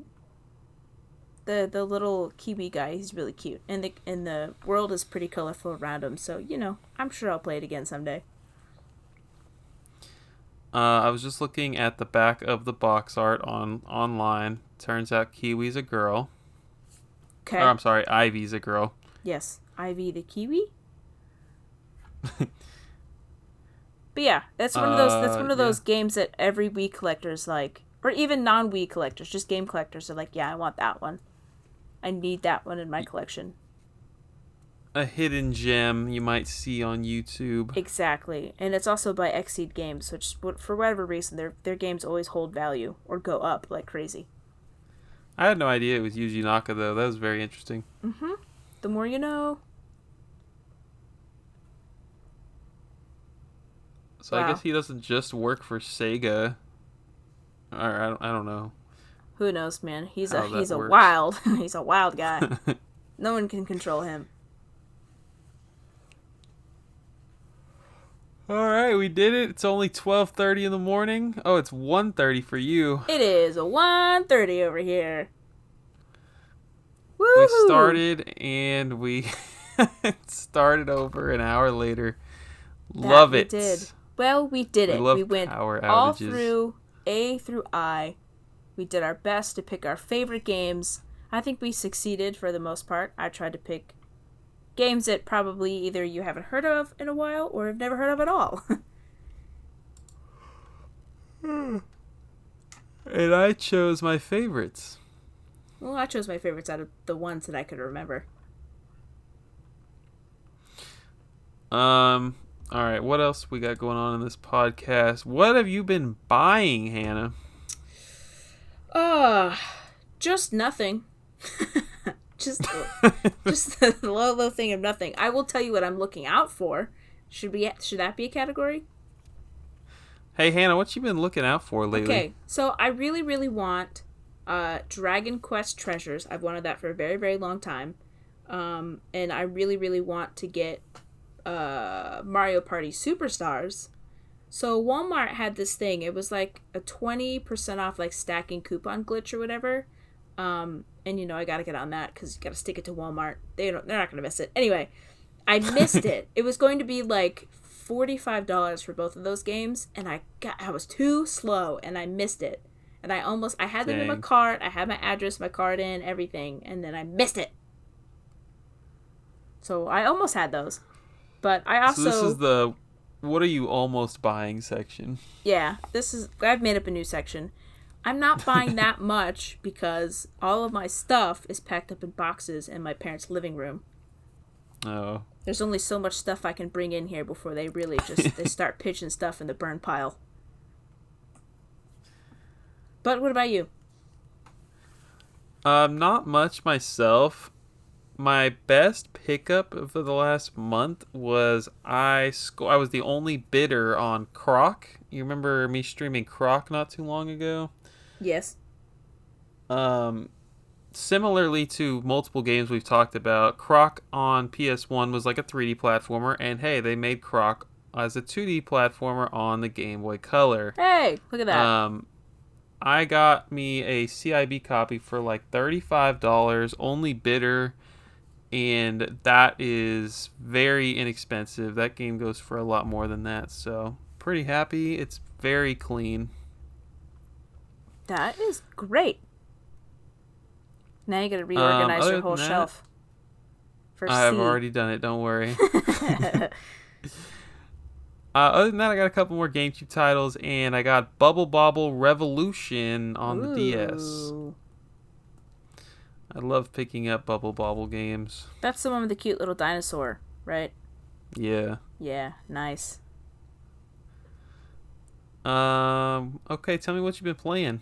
Okay, so I went over to my friend's house the other day, and we just, played all of the multiplayer games you could possibly think of. We played Mario Kart, we played Puyo Puyo Tetris, which is another one of our favorites, but we also played a new game that I got, or I've actually had for a while, we just never played, called Tricky Towers. It's a super rare game that they sent me. The company, not just it's super rare. Well, I guess it is. I don't know. Whatever. Doesn't matter. They sent it over a while ago, and it's one of those ones where it's kind of like Tetris, but you are kind of stacking this tower, tricky towers, and you can kind of get powers and whatnot, and knock your enemies off their tower. It's like you have to stack it flat so that you can keep stacking it higher and higher and higher until you reach a finish line at the top. So unlike Tetris, okay, where it's not going to move, so your pieces can fall off. You can use lightning to hit your enemies, blah blah blah, stuff like that. We played that one. That one was really fun. We also played Super Mario Party, and I realized how lame that one is, and I want Mario Party Superstars. Superstars. Yeah, because that one is just better. And then we also played. So I went to Target a long time ago, and I picked up Family Feud, Nintendo Switch game, for $4. Because it was $4, and if anything, I'd have an extra case. And we played Family Feud, and it was surprisingly fun, and actually a good time. That's freaking awesome. If you like Family Feud and you want to get in arguments with people, you should play that one. It was the Tricky Towers sounds fun. That one was very fun. So we played with 4 people, but I think you can play with, I want to say up to 8, but I could be wrong about that one. We played with 4, and it was chaotic. I'll put it that way. That one was fun. And of course we played Puyo Puyo Tetris because I can't help it. My friends love that game. And then, solo playing, I've been playing Harvestella, which I mentioned earlier, and it has just blown me away. I was not expecting what it is. I expected it to more be farming sim, where you you have your own little island, or your own little house or farm or whatever, your own little area, and then you kind of just explore the world just to gather materials to like build your farm. It's not like that at all. I mean, it's kind of like that, but like not really. So there's this really interesting and intricate story that's going on as you're like kind of farming. So you have this house, you have a farm outside, and you have all these different environments. You can also make like a juicer and like something that makes your wheat, or like your wheat into grains, or your grains into like flour and blah blah blah, that kind of stuff. You can build like fences, you can like really customize your area. But like it's got this really cool, fascinating story going on in the background. It's like I don't want to stop to farm because I want to experience the story, but it's like it kind of makes you integrate into the farm. I don't know, it's like my first experience with this kind of like farm sim kind of thing, and I'm really enjoying it. I love that. It's very, I think I'm like 25 hours in, and I don't see an end in sight. I'll put it that way. I feel like that game came out and then no one talked about it. I love it. It's like, if I'm going to do a farm sim, I want some other kind of gameplay to kind of like mix it up. You know, well, I want it I'm to looking forward to hearing more about it next month. I want it to be supplemental instead of the main thing. That's cool. I'm enjoying it. Alright. I've been nonstop gaming out here. I told you I beat Earthbound. I told you I beat Guitar Hero. Yep. Doom. So I played the original 1993 Doom, and it holds up really freaking well. Not gonna lie. I'm out here trying to work through my historically important games that I've never played before, and this game is just obviously one of those early first-person shooters that like laid the groundwork for everything we have today, and it's a blast. Really, really happy about Doom 1993. Didn't they make that play on like a smart refrigerator screen or something? It's like the game that you can play on anything. Those are the best memes, dude. You can put Doom on literally anything. That's awesome. Yeah. Yeah, somebody put Doom on a pregnancy test. That's great. That is truly fantastic. The only other thing I wanted to mention is I'm playing Atomic Heart. I just started this weekend. Mm-hmm. It's a 2023 video game. I think it came out in like May or something. Oh, wow. And it got decent reviews, like 7. It's Xbox, PlayStation. It's just a it's a first person shooter. It's got a lot of like BioShock, Fallout, and I don't know, it's got a lot of different vibes going on, but essentially the story is it's around the 1950s and Russia won World War II. Oh, no. And oh, shit. It's pretty crazy. Like it's super high tech where like robots are, I don't know, somebody developed robots that like androids, like think Alien. Right. And they end up going bad, and then they start terrorizing all the humans, and so my job is to kill these freaking robots, and I don't know, I'm not that far into it to tell you all the story, but so far, really liking it. That's good. How long is that game, do you know? I haven't even checked, actually. It sounds interesting. That seems like a story I would like. Yeah, I will report back next month. Heck yeah. What else we got? You got any news? I do have a few things in news. We'll blast through these real quick. Let's see. So Red Dead Redemption and its DLC Undead Nightmare are coming to Switch. Digital out August 17th, so you can play that now. Physical would be October 13th for $50. Now, I know that's a big deal that it's coming to Switch. Would that be something I would enjoy? Have you played it? Yeah, I don't know if you'd like it. Dang it. I liked it. Okay, well, I might not like it. This is true. All right, let's see. It's a third-person shooter. It's open world. I don't know. Is it, like, scary? Oh, no. Like, the Undead Nightmare thing is like a DLC with zombies, but you don't even have to play through that. Oh. Okay, I could probably handle that then. I don't know. We'll see. Yeah. I'll start broadening my horizons a little bit. Okay, let's see. We didn't talk about this, but I feel like this came out last month. Oracle of Ages and Oracle of Seasons, The Legend of Zelda, are on Nintendo Switch Online. Yeah, it was probably like right after the episode or something. That's pretty exciting. That is very exciting. So is Pokemon Stadium and Pokemon Trading Card Game, also available now, Nintendo Switch Online. And they just announced the other day that Excite Bike 64, which could have been another E, is being added to NSO and will be available August 30th. So by the time this podcast I is didn't out... hear that. Oh, you didn't? Yep. They just announced it on Twitter. That's cool. I want to play the TCG game on Game Boy Color or whatever. Game Boy. I want to play the Pokemon trading card game. It is lots of fun. I looked it up. I was like, oh, it's probably like a 4 or 5 hour game. It's like 40 hours. Yeah. And it's... Yes. You gotta really like card games for that one. Definitely a lot of strategy. Let's see. A remastered version of Turok 3, Shadow of Oblivion, is coming to modern consoles, including Switch and PS4. Oh, cool. That one's cool. And then Charles Martinet is no longer the voice of Mario and will, from now on and forevermore, be a Mario ambassador. So We're in the Chris Pratt era, boys. Don't even say that. So Nintendo has confirmed that he is not the voice of Mario in the upcoming Super Mario Wonder game. So he's gone. He's retired. He's just the Mario ambassador now. Yeah, so did he step down or what? I don't know. I feel like he probably did. He's like, I'm old. I'll usher in the new era of Mario. I mean, he's been doing it for like fucking 30 years.